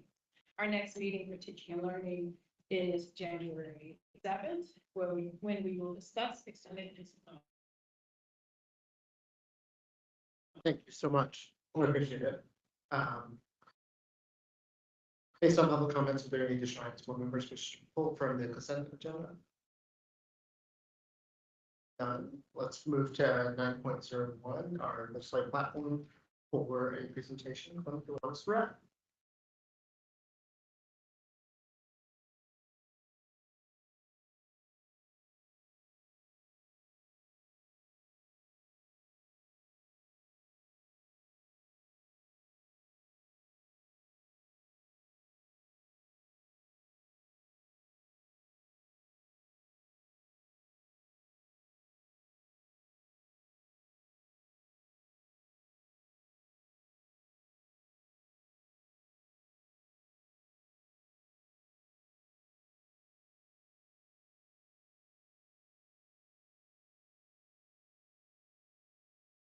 Okay, it's not allowing me to go to slideshow, but it's up there. Good evening, Chairman Sally, Board Commissioners, Dr. Santelises, and members of the public. I'm Duana Surratt, the Executive Director of the Baltimore City Board of School Commissioners Legislative Team. I say team because I also work with Melissa Broom from the CEO's office. And I'm here to provide information about the 2025 legislative platform. It's my recommendations and suggestions for adoption tonight.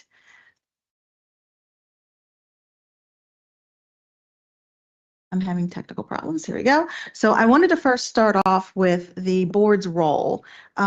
Because we have several new commissioners, I wanted to give you the education article and the code that allows the board to set the legislative policy, management, and operations of the school system. So the policy portion of the board is one of the most important roles that the school board has in its work. So to develop the 2025 legislative platform, I listed all the different groups that I spoke with during the course of my work. I meet with individual board members. I have discussions with the CEO staff, mainly through Melissa Broom and sometimes with chiefs when necessary, especially with Chief Legal Officer Josh Sibben. I meet with various elected officials throughout the year. It's just not a one-time moment. MABE, which is the Maryland Association Boards of Education, they have a legislative committee, but also MABE has a subgroup of my colleagues called Green Street. And we meet weekly throughout the year to discuss issues that bubble up legislatively. The Public School Superintendents Association, the executive director is part of the Green Street Coalition, so we meet on a regular basis. I had individual meetings this fall with PTA, PCAB, CCAC, ASCBC, and also the Maryland State Board of Education, or I should say the Maryland State Department of Education's legislative person also attends the Green Street meetings and the legislative committee. So with all that, I help to form my opinions and recommendations for the board to consider. I'm also providing you with sort of like some key dates this legislative session. So session begins January 8th, which is just in a short of a month. Typically, there are over 2,000 pieces of legislation introduced each year. And of those 2,000, about 400 relate to education in some manner. Also, the governor will be introducing or has to introduce the budget bill, the operating budget bill by January 15th. And that's a very key date. That's a key date in every year, but it's also extremely important this year in light of the fiscal issues that I will address later on at the state foresees. The final date to introduce any bills that are guaranteed a hearing for the Senate is February 3rd and for the House is February 7th. And that's important because as I move through my legislative platform, there may be items that the board would like to have legislation drawn and or amendments. Crossover, which is when each of the bills switch houses. So the House bills go to the Senate bills go to the House. And that is a key date because then you know, or you have a better idea of what bills may actually have a chance of passage because a bill has to pass both houses in order to become a law. And then, you know, in Maryland, the governor does not have to sign a bill. It just has to pass both houses. And session ends on April 7th, as better known as sine die. So here's just an overview of some of the big key topics that I foresee this session. Clearly the budget, the operating and capital budgets, blueprint, because of the fiscal issues that I will be talking about a little later, we have to be very conscientious of what happens with any changes to the blueprint. Adequacy of funding, which is also tied to blueprint. Our CIP funding request, which is our capital improvement program request of $169 million this year. Our aging infrastructure. So capital is always very important to this school board. And the poverty count. While we are trying to ensure that poverty is truly counted, we have something, and I'll get into a little bit later, about the neighborhood indicators of poverty, which we are hoping can be considered. It will be a tough year this year, but we will still move on, as we always have, to ensure that our kids get everything that they need. Mental health for students, staffs, and security and safety. And that's going to be, I think, rolled up into some of the juvenile issues we'll see and what we call the reportable offenses that occur in statute. So first, we'll start with the state operating budget. As I said earlier, right now, there is $1 billion or foresee $1 billion budget gap in the state. And it intends to grow, or they expect it to grow to $6 billion if there is nothing done with any revenue enhancement packages or any other measures. Last year, we went into session with the mere $761 million deficit, and they were able to figure that out. $1 billion now, back to back, it's a little bit more difficult. So that's why I throw in there about the blueprint concerns. We have funding for blueprint right now in the state coffers to last through to 2027. After that, we never did have anything specifically set aside to go beyond that. So now with the state's budget woes, the concern is, and I'm hearing that there are discussions about how to slow down the growth of the blueprint. If we recall, when we had Thornton, there was a discussion of slowing the growth, and slowing the growth really just sort of stopped the growth. And so that's what we really need to be concerned about this session. And even speaking with other advocacy groups, and when I listen to some of their online virtual meetings, everybody is concerned about the blueprint and what will happen. Of course, we're always concerned about, again, unfunded mandates. So this could potentially be a year where we always see unfunded mandates, but since there's so few state dollars to go around, they may end up pushing more onto the school boards and the school systems. Another issue is the concentration of poverty grants. Right now, we have in law through 2025 that our concentration of poverty grants can be used to help with some of those fine arts programming that our students spoke about earlier. This is set to sunset, like I said, in FY25, which is this next budget year. We definitely want to continue that. And so we're hoping to get an amendment on the budget bill to include, to remove the sunset. The Maggie McIntosh School Arts Fund. This was supposed to be and is a non-lapsing fund. And I put this here where it's supposed to be non-lapsing, but this is the kind of fund that could just sort of disappear out of the budget because it's just something very simple. And so I think we just have to be very careful about ensuring that that does not happen. The CIP, again, ensuring that at a minimum, the state gives $450 million that it has promised to give for school construction. We generally get about $25 to $28 million of that on a typical school year. The Healthy School Facilities Fund. This is a fund that is $90 million, and it's set to sunset in fiscal year 2026. And last year we went in to try and remove that sunset, but instead, and I'm going to move ahead, they did remove the sunset, but they decided to reestablish the School Facility Assessment Work Group. They're supposed to meet starting in June of 2025, and they're to look at all the school buildings across the state and assess their conditions. And coupled with that, they're supposed to set aside $70 million to help it's called the Nancy Cobb Facility Fund, to set aside money to help bring some of those school buildings that are the worst in the state once they prioritize them from the facility assessment group, to help them with some construction or renovation. But the problem with that is right now we get $45 million of that $90 million in the Healthy School Facility Fund. There's no guarantee in the $70 million Nancy Cobb Facility Fund that we would get $45 million. So we really do want to remove the sunset. We also want to work with the Facility Assessment Group when they convene in June, and I'm sure I will be down in Annapolis and or looking at it virtually and talking to our elected leaders on that Facility Assessment Work Group.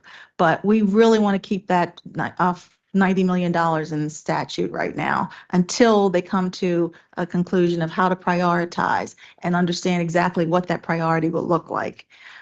We also want to reclaim the Aging Schools program, which was wrapped into the Built to Learn. They said when the Built to Learn was passed that the Aging Schools program, which is a very small program of $6 million that most school districts use to facilitate the renovation of things like small libraries and small items, that they would wrap that into the Built to Learn. But and Built to Learn would be wrapped, that they would wrap the CIP Aging Schools program into the Built to Learn program, but there's no evidence that that has actually happened. So again, I think we want to resurrect that Aging Schools program.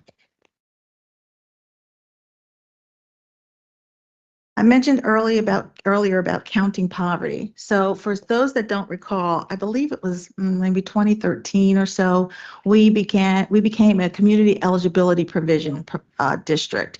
And that's a federal law that allows all our students to eat. If the district through Direct Cert has about 40% of its students eligible for free and reduced price meal, you automatically are eligible to have all your students eat.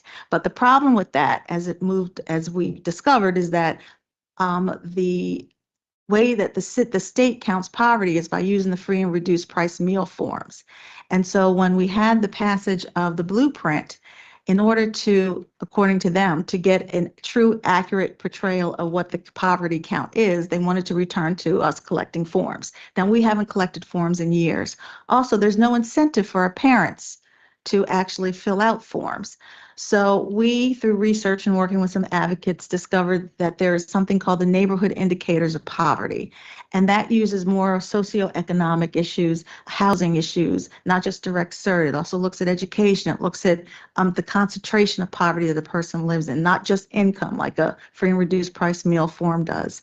And so even the State Department of Education, they were tasked with looking at a way to count poverty. They also endorsed the Neighborhood Indicators of Poverty a few years ago.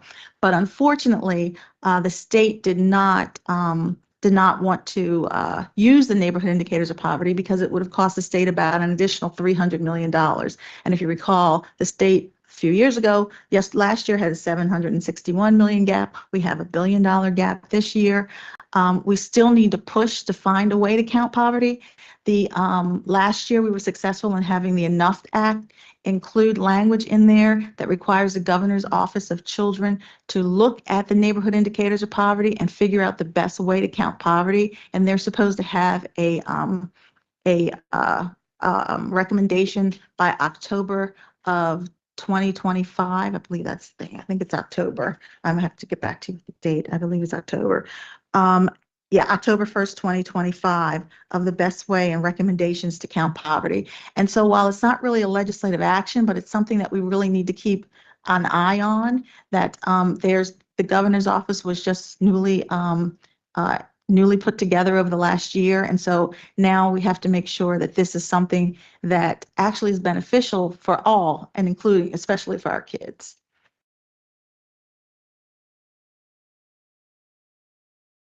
Some other things that we need to look through or look forward to this session is finding innovative ways to recruit and retain staff. Also, our school safety, which I talked about, the reportable offenses. I think there's definitely going to be legislation that we need to work with and help put guidance around. If you recall, there are certain offenses that when a juvenile is arrested, that they have to notify the superintendent that they're coming to their school district. So it's like it's a murder or arson. It's some major offenses. What happened this past year was that a student, and I won't say which jurisdiction, but a student was in a jurisdiction and then transferred to another, and that new jurisdiction didn't know that the student had these charges. And so they found that was a loophole. So the State Department of Education went to the AELR committee of the General Assembly, which is the Administrative, Executive, and Legislative Review Committee. I might have missed a letter there, to seek additional regulations to tighten that up. But the AELR committee said, no, we know we're going to look at that during session. So that alone, we know that there's going to be something coming out to deal with the reportable offenses and how we ensure that that gap is no longer there. Again, trauma-informed care is always something that we need. It's not just about restorative practices, which is what I think a lot of some of our elected officials believe is the only thing, but there should be other things. But trauma-informed care is something that will be very important this session. Mental and behavioral health issues will pop up. And some other key issues to watch: pre-K students and private providers. The blueprint requires that by 2028, 2029 school year, that 50% of our pre-K students should be in private provider settings or public settings. Now, Baltimore City has been doing pre-K for many, many years. And so the concern we have is that if there's a requirement for this 50%, that we may end up moving kids from our public setting to a private setting just to get them at the 50%, which makes no sense. Last year, we thought we had an amendment in the law to change that, but it fell off. So we're going to go back again this year and try and get that done. Pre-K students, tier 2 funding. Pre-K students are divided up into different tiers based on poverty, and they receive state funding, or the school system receives state funding for teaching them. And tier 2 funding was tier 2 students were supposed to come into the school system this past school year. But in order to save about $7 million, the General Assembly last year delayed the tier 2 entrance of pre-K students in exchange for the per pupil to increase to $19,750 by the 2027-2028 school year. And so I think we just want to make sure that that doesn't disappear in the budget this year. Environmental factors impacting education. We heard a student talking about the diesel fuels and also but just the general air quality. I believe we'll see some legislation introduced like that. Chronic absenteeism, that's going to be a big issue. There's been bills in previously about average daily attendance, funding for average daily attendance, which is, something that this board has always been against. And I think we should definitely still be against that. But I think there's going to be some legislation that will ask for some guidelines and some recommendations, some reporting on what to do about chronic absenteeism. Cell phones, that's a big issue as well. I'm sure we're going to see something about cell phones, but what we need to do as a district is to ensure that they can put guidelines of cell phones, but to ensure that there's local control on the specific policies that each district is required to implement. The charter school facilities funding, that has been introduced for the last couple of years. That is a bill where charter schools would receive direct payment of $2,000 per pupil to allow them to deal with any renovation and construction of their privately owned school buildings. We have opposed that in the previous years. I suggest we continue to oppose it. It was about nearly $50 million that charter schools would receive. And if you recall, as I mentioned, our CIP, we only get about 28, and on a good day, million from the state. And so they would have gotten $50 million to allow them to deal with their privately owned buildings. But people don't understand that the IAC in 2023, that's the Public School Construction Program, they have passed regulations to allow charter schools to access state funds for some of these, for renovation and construction of their facilities. In fact, in 2024, one charter school got $560,000, and 2025, there's a pre-authorization for another charter school to receive a little over $1 million. So this is something that I think we should continue to oppose. Not that we don't believe in charter schools, but when we deal with that sort of money, and they know when the charter school law was passed that was part of the deal, that they would take care of their buildings. And also artificial intelligence. Again, that's going to be something introduced that would deal with how school systems use artificial intelligence for tutoring and for teaching, and what sort of allowance do students have to use artificial intelligence when they do homework and do research. And so those are some of the big issues. I have this all written down, but I went it off the top of my head, so I hope I didn't miss anything. So then I just hope that the school board will adopt. You have the longer version, which has specific supports and oppositions with you. You've had it, I gave it to you, I think in October, and then again, you had it in your packet. The public has it as well, and it has all the very detailed information.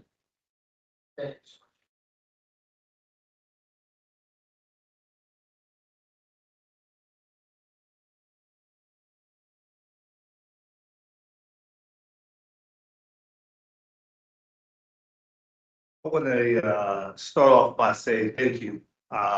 This is extremely important work. I think that in the past couple of months, my time on the legislative committee has really opened up my eyes to the significance of our role in this work. We knew it was important, but really, the crust of the funding that we receive as a district comes from the state. And the things that are important to us during this process, this is how we protect it.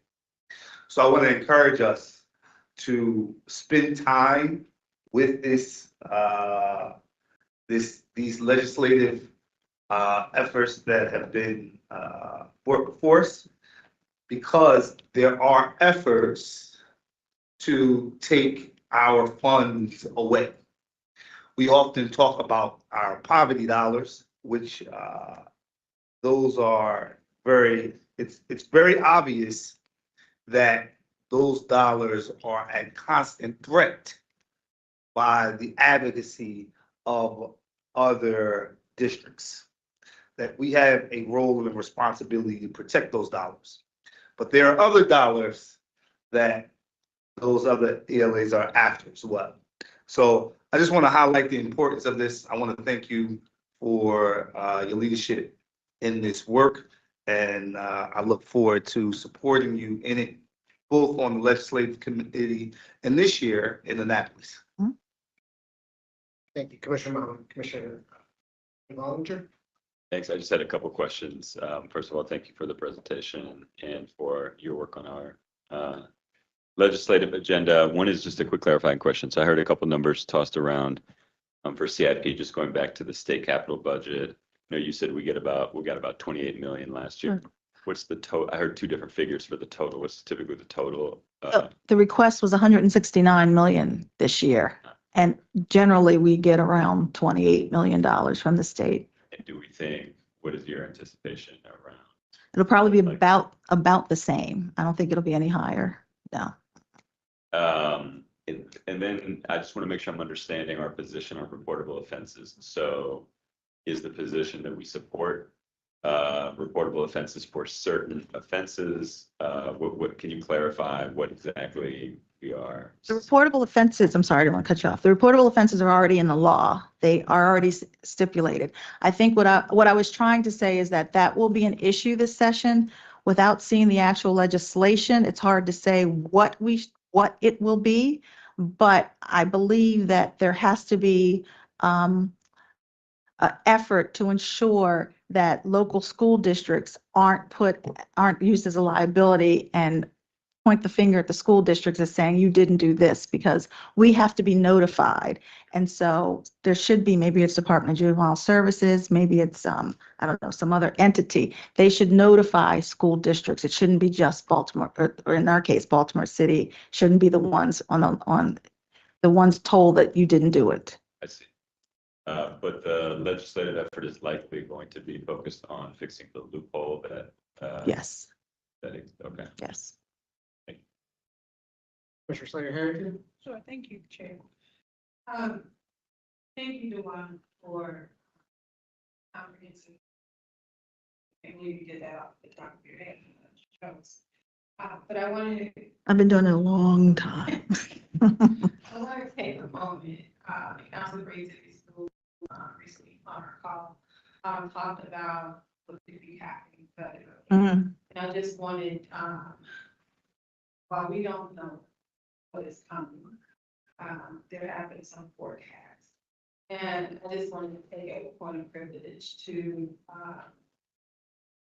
request that in the coming days that we talk about and maybe discuss this around what could be happening federally with regard to legislation, to include this now in the Department of Education, or the dismantling of Title I IDEA.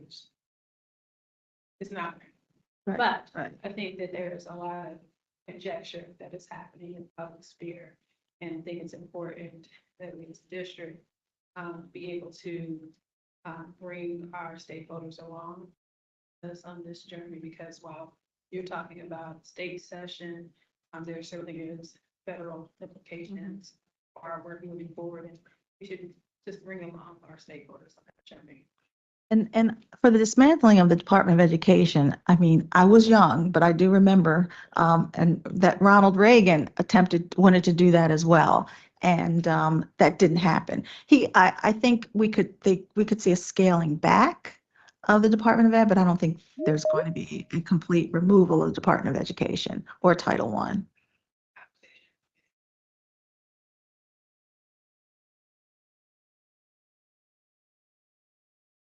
Mm-hmm. Right.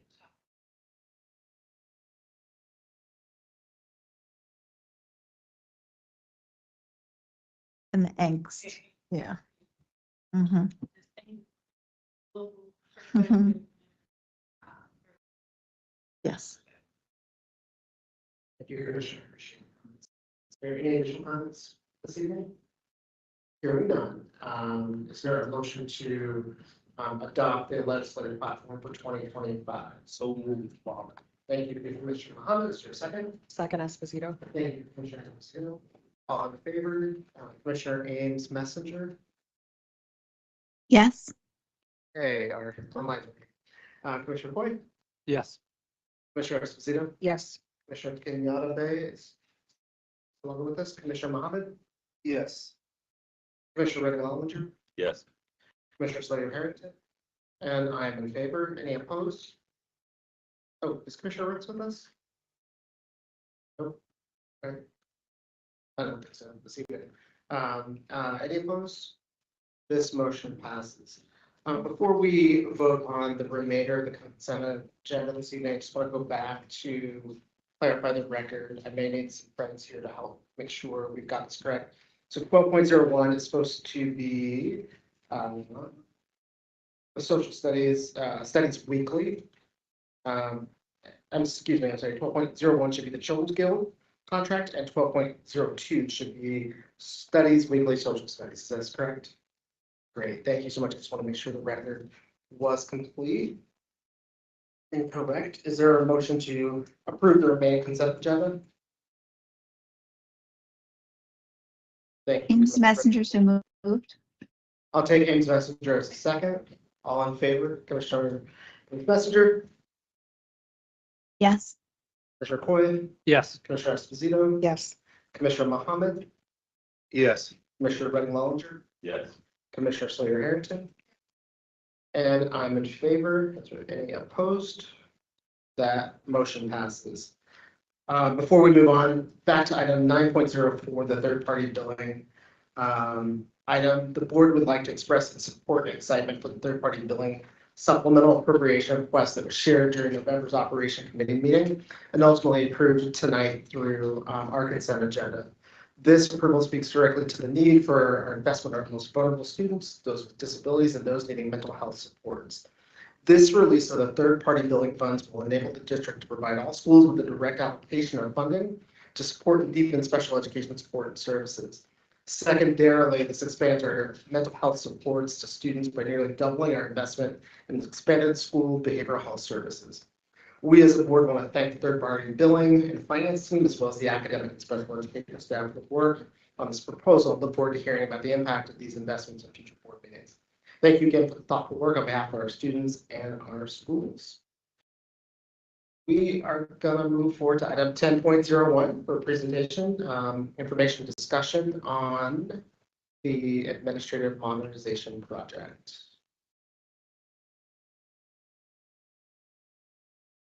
Chief Emily Nelson or Chief Tommy Jones. Good evening, Commissioners. Good evening. Chief Tommy Jones and I are looking forward to presenting you with our annual full board update on the Administrative Modernization Project, which is a multi-year program that's a partnership across information technology, finance, and human capital.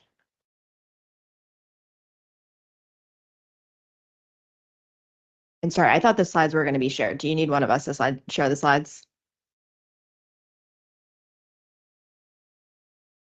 We can certainly do that, but I thought they were going to be shared.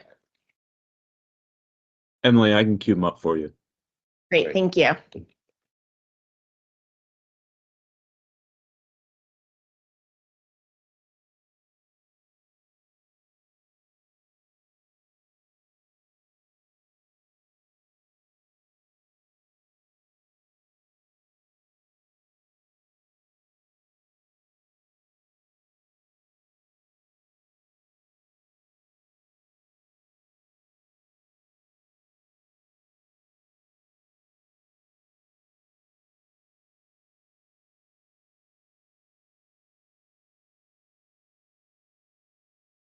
Next slide. As always, when we do our projects, we always look at how they connect to the board strategic priorities. And the AMP project makes two primarily, and that is priority 3, high quality modern systems and making sure we have equal access. Excellent. As we know, since the very beginning, the AMP goals have been to replace a 24-year-old system. That has been a challenge, as it always is. And we also want to make sure that we are moving towards a single source of the truth. AMP is not the only thing that we're doing for that, but it is a major step forward in the finance and human capital area. Next slide. Just a quick recap. AMP is made up of multiple phases, phase 1, phase 2, phase 3, which actually is made up of sub-phases. Phase 1 was finance. We went live in July 5th of last year. And the finance team has been yeoman's in taking us live and getting through the audit and so forth at the end of the year reporting, and we were very successful at doing that. The second one was the budget. Budget is actually being reevaluated. As we were set to launch it, we realized there was additional things we wanted to do. And then phase 3 is really in 3 parts. And the 3 parts is the human capital work with the payroll involved. It is the performance management system, as well as the learning management. Performance management actually did launch, and Chief Nielsen will talk about it in a second. And learning management is about being prepared to be launched. Next slide. So as Chief Jones shared, we launched our performance management system, which we call CHARM, this fall since our last full board update about AMP. And so I wanted to provide you with a few highlights. We had over 93% of our staff complete the training to use CHARM at the beginning of the year. And we also had a record high 79% complete their individual development plan in CHARM this year. We know that the individual development plan lays an important foundation for success in the evaluation and employee development over the course of the year. So we were glad to see that the new platform was enabling a higher percentage of our staff to participate in that. We also have had some strong feedback from staff about this new platform, with over 73% of respondents agreeing that CHARM is a better platform for evaluations, which included 83% of our school leaders who responded. This is a key reason why we selected this platform, since our teachers and our principals have been having to use 2 platforms for their evaluation and their student learning objective historically, and now it's in 1. We also received some positive feedback about the customer service the team provided and the training and resources that were available to staff in using the new evaluation platform. We're looking forward to seeing these successes continue as we roll out additional platforms in the coming months. As I said earlier, AMP has many timelines. There's the financial, there's the human capital. And the one thing that we wanted to highlight here tonight was that we had initially planned to roll out the payroll system for January of 2025, but that has changed, and we've now moved that to 2024, to 2025, January 2025. So it'll be later in the year. Next slide. What we wanted to just briefly update everyone is, why do we need more time prior to go live? 2 major factors. The first one was as we were about to roll out and testing, we discovered that there was a major technical issue with one of our platforms and the integration with each other. After a lot of testing, we realized we could not be confident that we would create and generate paychecks accurately. That was an untenable situation that was not acceptable to us. So we made the very tough decision, after all the hard work to drive towards January 2025, that we were going to delay it and make some corrections to the technology, as well as a number of other areas. Next slide. So now that we've made the decision to postpone the go live of human capital management, payroll, and UKG, the electronic timekeeping solution, we're actively replanning for when we can bring that live. And since we are considering a later date, we're having to work around the workloads of the team that does the setup and testing for this system, which will be running the budget process when we get back from winter break, and then involved in hiring and processing over 1,000 new staff members for the start of the upcoming school year. So we're working through that to make sure we can fix the integration, do all the retesting, prepare staff. And because this is a payroll system, it does need to start on the beginning of a quarter for reporting purposes.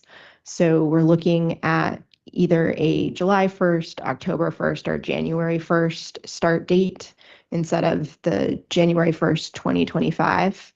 And we'll be sharing a replanned timeline with the board and the community in January. Next slide. So we always look to how we can learn from what has happened and to share our lessons learned in our board presentations. So in the last year, we've learned, of course, the importance of testing.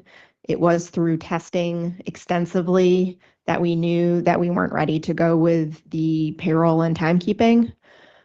We did learn in the last several months about the importance of moving quickly when there is a problem discovered, and to try new solutions and test them out rather than to keep testing a solution that doesn't seem to be working. We also learned that we have some work to do to improve our end user support. We use our heat ticketing system, and we learned that we need to be able to respond to concerns submitted via heat faster and present stakeholders with resolution. So that's something we're working on addressing as we do our replanning. And finally, we do have what we call change champions on every school and every team who support this change management through additional messaging and communication support to their school colleagues and their team members. And we need to do even more to involve them and help them bring their team members along in this change process. Next slide. So our next steps, we're working right now with the team to replan our timeline and our budget, which we'll be sharing in January. And then we're doing more testing, more development of the system, as well as training, resources, and materials, and making sure that we're communicating to stakeholders throughout the district about what the plans are and how they'll be experiencing their work day to day at city schools.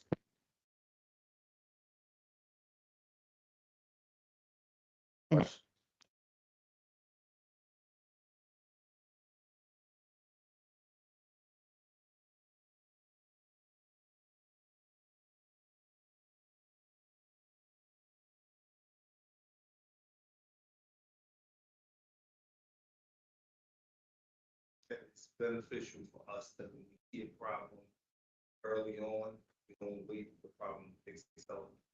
Jump on it, try to fix. I think that one of the lessons that I would suggest that we take from this, that outside entities ensure that top tier team that as a city, city schools, I think that our kids deserve the best of who I work with.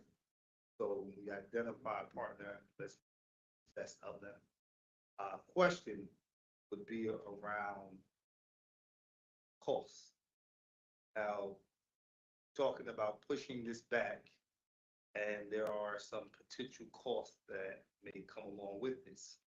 I want to make sure that we have the ability not to wait on this vendor suggesting a cost, for us kind of pushing to find out what we're going to be liable for, if anything, and really having a push, making sure that they're liable for the extra time that we're going to have to spend in starting to do our beta testing all over, making sure that that doesn't fall on the backs of our kids. So is that something we can push for? And if so, when can the board hear back from you regarding any cost, if at all, if any of it? That's already in progress, and we'll be sharing with the board an update in January. Yeah, and I do want to just one additional quick point. When we realized that the vendor was not performing, they were a systems integrator, so one step down from the actual owner. We went to the primary organization, and I have to give them credit. They responded quickly with a team to come in and help us evaluate what was going wrong, what we need to fix. They've been meeting with us almost every day for the last couple of weeks once we made the decision. And so we're trying to do exactly that. We're trying to figure out what it takes, where the responsibility lies, and what are we going to do differently. It's not a year of work. It's spreading the work out over until we get the right date to make it successful. So we are working very diligently on that very day, and we will give you an update, in the first quarter of this year or in January. Any additional comments, questions?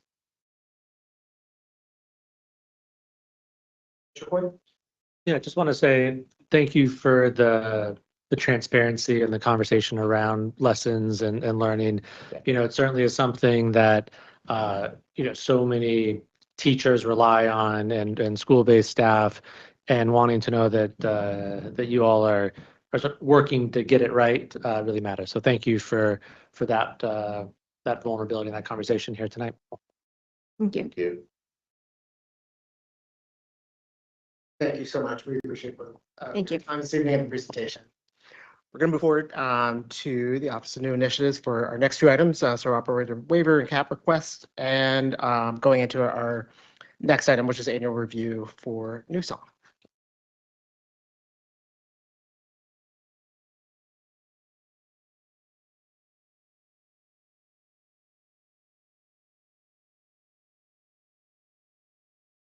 Good evening. I'm Angela Alvarez. I'm the Senior Executive Director of the Office of New Initiatives for Baltimore City Schools.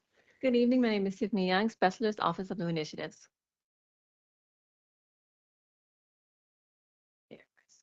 You're going to do it? Okay.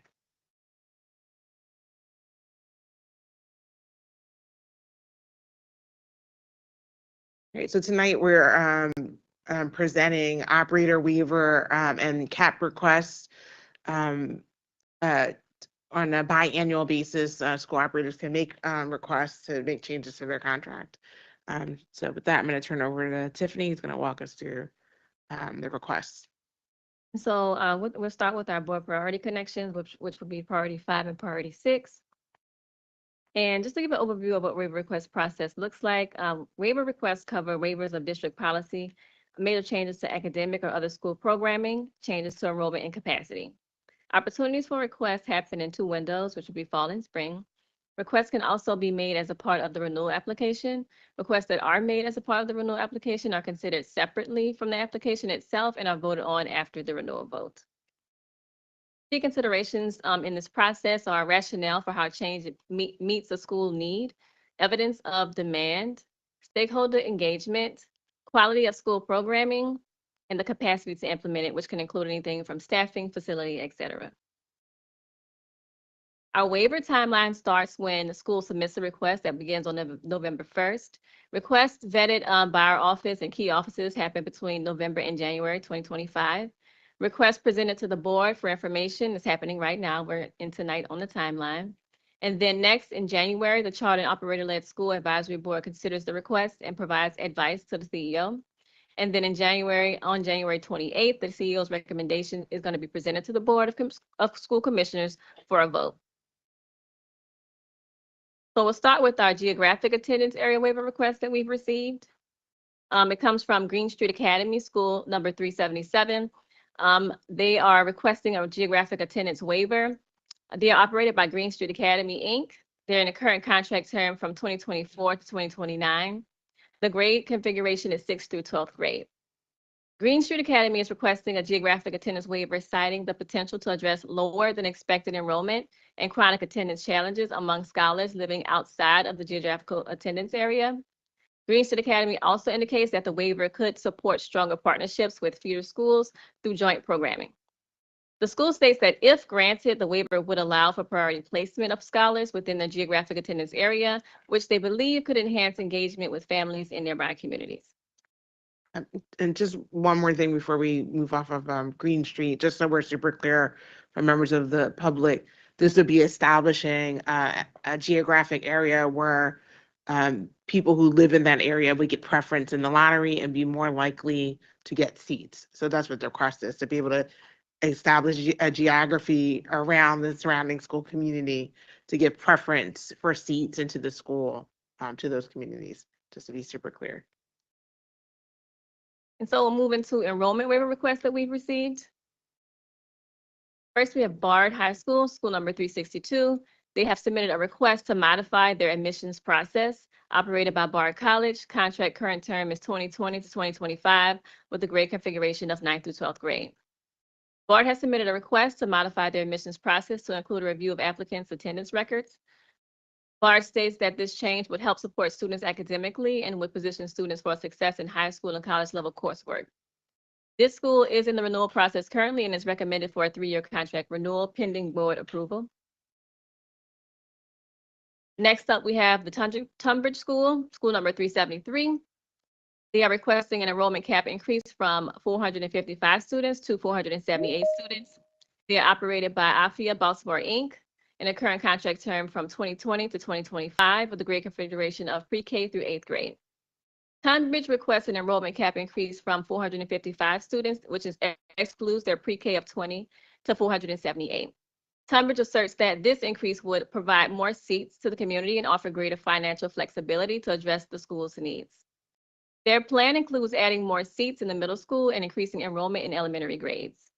This school is currently in the renewal process and is recommended for an 8-year with conditions contract renewal pending board approval.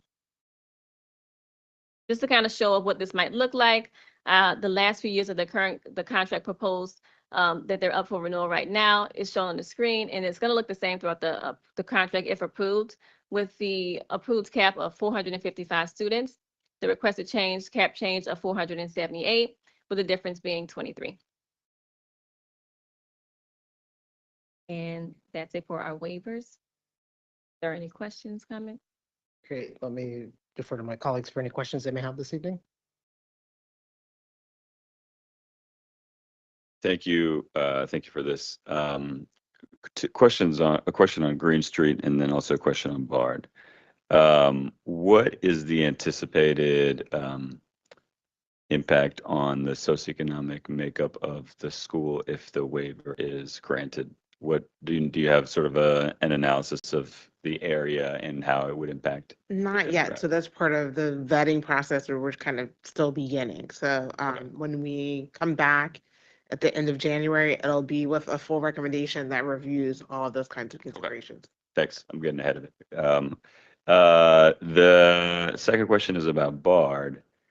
And I guess I'm curious how common this is. I'm a little skeptical of these types of requirements. I think kids in middle school don't get themselves to school. So I think holding a kid accountable, holding a student accountable for attendance, to me is a questionable practice. I'm curious how pervasive this is and what the rationale for the request is. Yeah. So one, Bard is a high school. They're they're early. But they would be correct, but they would be looking at Oh, they'd be looking at the attendance of middle attendance school from when students, kids right? were in middle school. I'm Yeah. with you now. Sorry. No problem. Long day. I'm with you now. It's not common. It's not something that we do currently in our district. There was a time when we did look at attendance. We've moved away from that practice for a lot of the reasons that you cite. But schools can make requests. Okay. So. Additional questions that we may have? One I had was about when we're looking at the capacity of our operators who are involved. How heavily does that weigh when we're looking at the track record of our operators in this process to be able to absorb higher caps or any other waiver in this process. Yeah, so school quality is one of those things that we're looking at.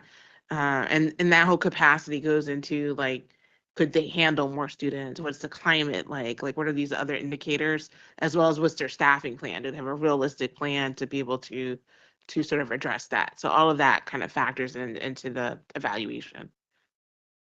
Great, thanks. Hearing no additional questions, why I don't we? have a quick question. Yes, go ahead. I'm so sorry. Hey. So, and these are relatively small numbers when we're talking about the scale of the school district, but looking at how this impacts like the larger strategic plan in that these students, even if there are only 30 of them, are coming from other places, how does this play out in terms of the long-term strategy for maintaining that we have a district portfolio with schools performing at their peak size? Does that make sense? Like, are there certain schools that we're anticipating these students to be coming from? And will that ultimately negatively impact other schools in the portfolio? Yeah, I mean, right, again, we haven't done that analysis yet, but that's part of what we look at. Like, what's the impact on that? And so part of what you'll hear when we have an actual recommendation are the why we support or do not, and those considerations. So we'll go through all the things that Tiffany shared in terms of the factors. We'll actually go through each one with considerations. So you'll see a detailed accounting of that in our Thank you recommendation. very much. That makes sense. Great. I think we're ready to move forward to the next presentation. All right. So next we want to officially share our recommendation for New Song Academy. So on November 10th, when we first shared the renewal recommendations, we had a pending recommendation for the school. We wanted to understand better their financial situation. And so tonight we're going to share an update on the recommendation. And again, I'm going to turn it over to Tiffany, who's going to walk us through. Okay, and so this one is connected to board priority 4 and 6.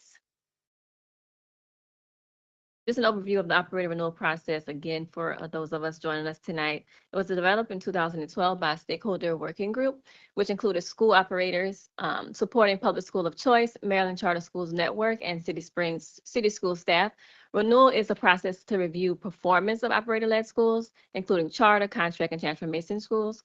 Key features include consistent set of metrics from year to year, annual debriefing process with key stakeholders, narrowly focused changes to address challenges that may have arisen.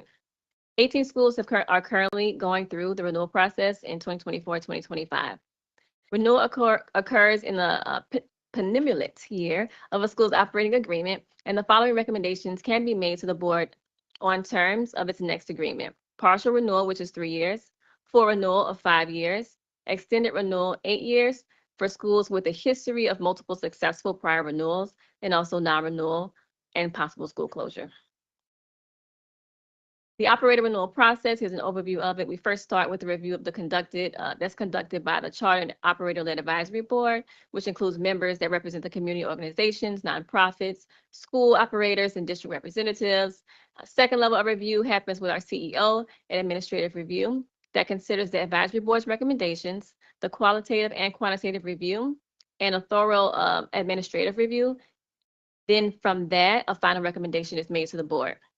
Finally, the ultimate decision on all operator renewals rests with the board, which considers the recommendations and rationale of the CEO, the operator renewal report, testimony given at public board meetings and work sessions, the contents of the official record, and factors that are listed in policy IHBJ and administrative regulation IHBJ-RA for charter schools, and for non-charter schools, policy FCA and administrative regulation FCA-RA. Our operator renewal timeline, here's just an overview of what has occurred thus far. Tonight, we are giving you an updated recommendation for New Song. So New Song Academy, school number 322, the operational history is as shown. They're operated by New Song Community Learning Center, Inc. The grade configuration is pre-K through 8. The enrollment right now is 322. And for New Song Academy, they're originally a new schools initiative school that became a charter school in 2020. The school has had multiple partial and full renewals and is currently in its final in its initial 5-year term as a charter school. So for New Song, they received a developing in student achievement, a developing in climate, and the updated rating of developing, which includes an additional financial review for financing difference. The recommendation is a 3-year renewal with conditions to expand school size and to improve financial capacity. Some highlights of their renewal is that they have the recommendation that we're presenting now. They have a highly effective in each of its impact growth measures in ELA 6 through 8 and math 6 through 8, where the school grew in its 95th and 81st percentiles. They're effective in MCAP absolute performance for ELA 6 through 8, developing in MCAP absolute performance for ELA 3 through 5, not effective in MCAP absolute performance for math 3 through 5, and effective in school effectiveness review measures. Currently, they do not meet expectations in audit content and internal controls, where the review found that the school has had significant financial challenges, which will impact the future sustainability of the school, including several years where expenditures exceeded revenue. That's why the recommendation includes the conditions that the school needs to expand the school size and to improve financial capacity. Yeah, if I can just add a little bit of context. So this is the first time New Song is being reviewed as a charter school. And so the financial responsibilities of charter schools are different than when it was a new school initiative school. It's also a school that's been working on expanding. It's a very small size school, and that's been delayed. It's been trying to move into the Gilmore building in concert with the city, and they've experienced some delays. So these things are contributing to some of the things we're seeing in the finances. And so it's not an issue where we're concerned about management. This is more so as a function of not being able to grow and being small, squeezing on the budget with the increased costs that schools have to bear. And so, they're at a size, we've been recommending including schools that are like under 300 kids. And so they're in that undersize and they're experiencing that challenge at being so tight. And so part of the conditions is that they need to actually expand and we would do additional financial reviews. And so I just wanted to be clear about what there is, but there's been challenges in the budget in this interim in this first review as a charter. And any questions or comments? Any questions on New Song Academy? Go ahead, Commissioner. Go. Thank you again. So I understand the condition around increasing is really around their financial sustainability and their ability to do more things programmatically. But you also sort of made it sound like, am I correct in understanding that in order to grow, they would have to successfully move into this new building? Are they limited in their current building in terms of their ability to grow? Yeah, so part of what we will talk with them about is other ways to expand. So that's going to be sort of our continued sort of conversation with them. The delays in getting the building has to do with when buildings are left open, sometimes people take things out of the building, and so someone before they had full control of the building has impacted like the pipes. So this adds additional costs.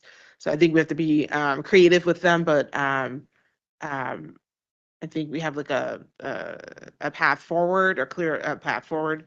And so we'll keep you updated very frequently on these. These are not like the other kinds of, both for them and Green School, these are not like the other kinds of conditions where you need some time to see. So you'll get much more frequent updates if you approve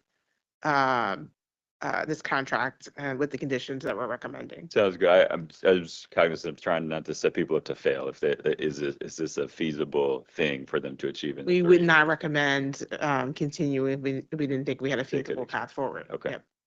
Thank you. Any additional on New Song? All right, thank you so much, Owen. We really appreciate everything.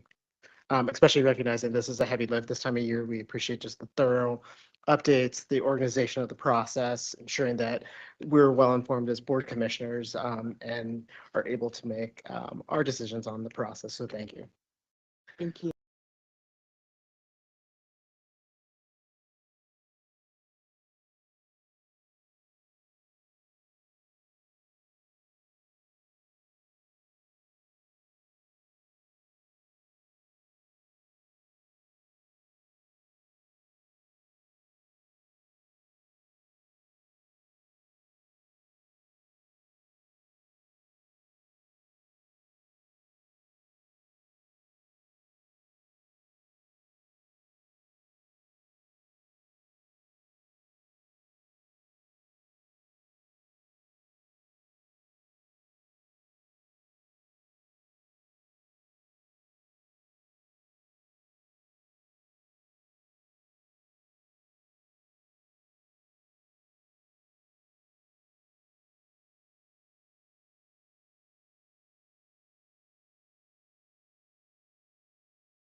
Commissioner Slater Harrington, and I'm also in favor. Thank you so much. That motion passes. We hope that you all have a good evening. We look forward to seeing you guys back soon here.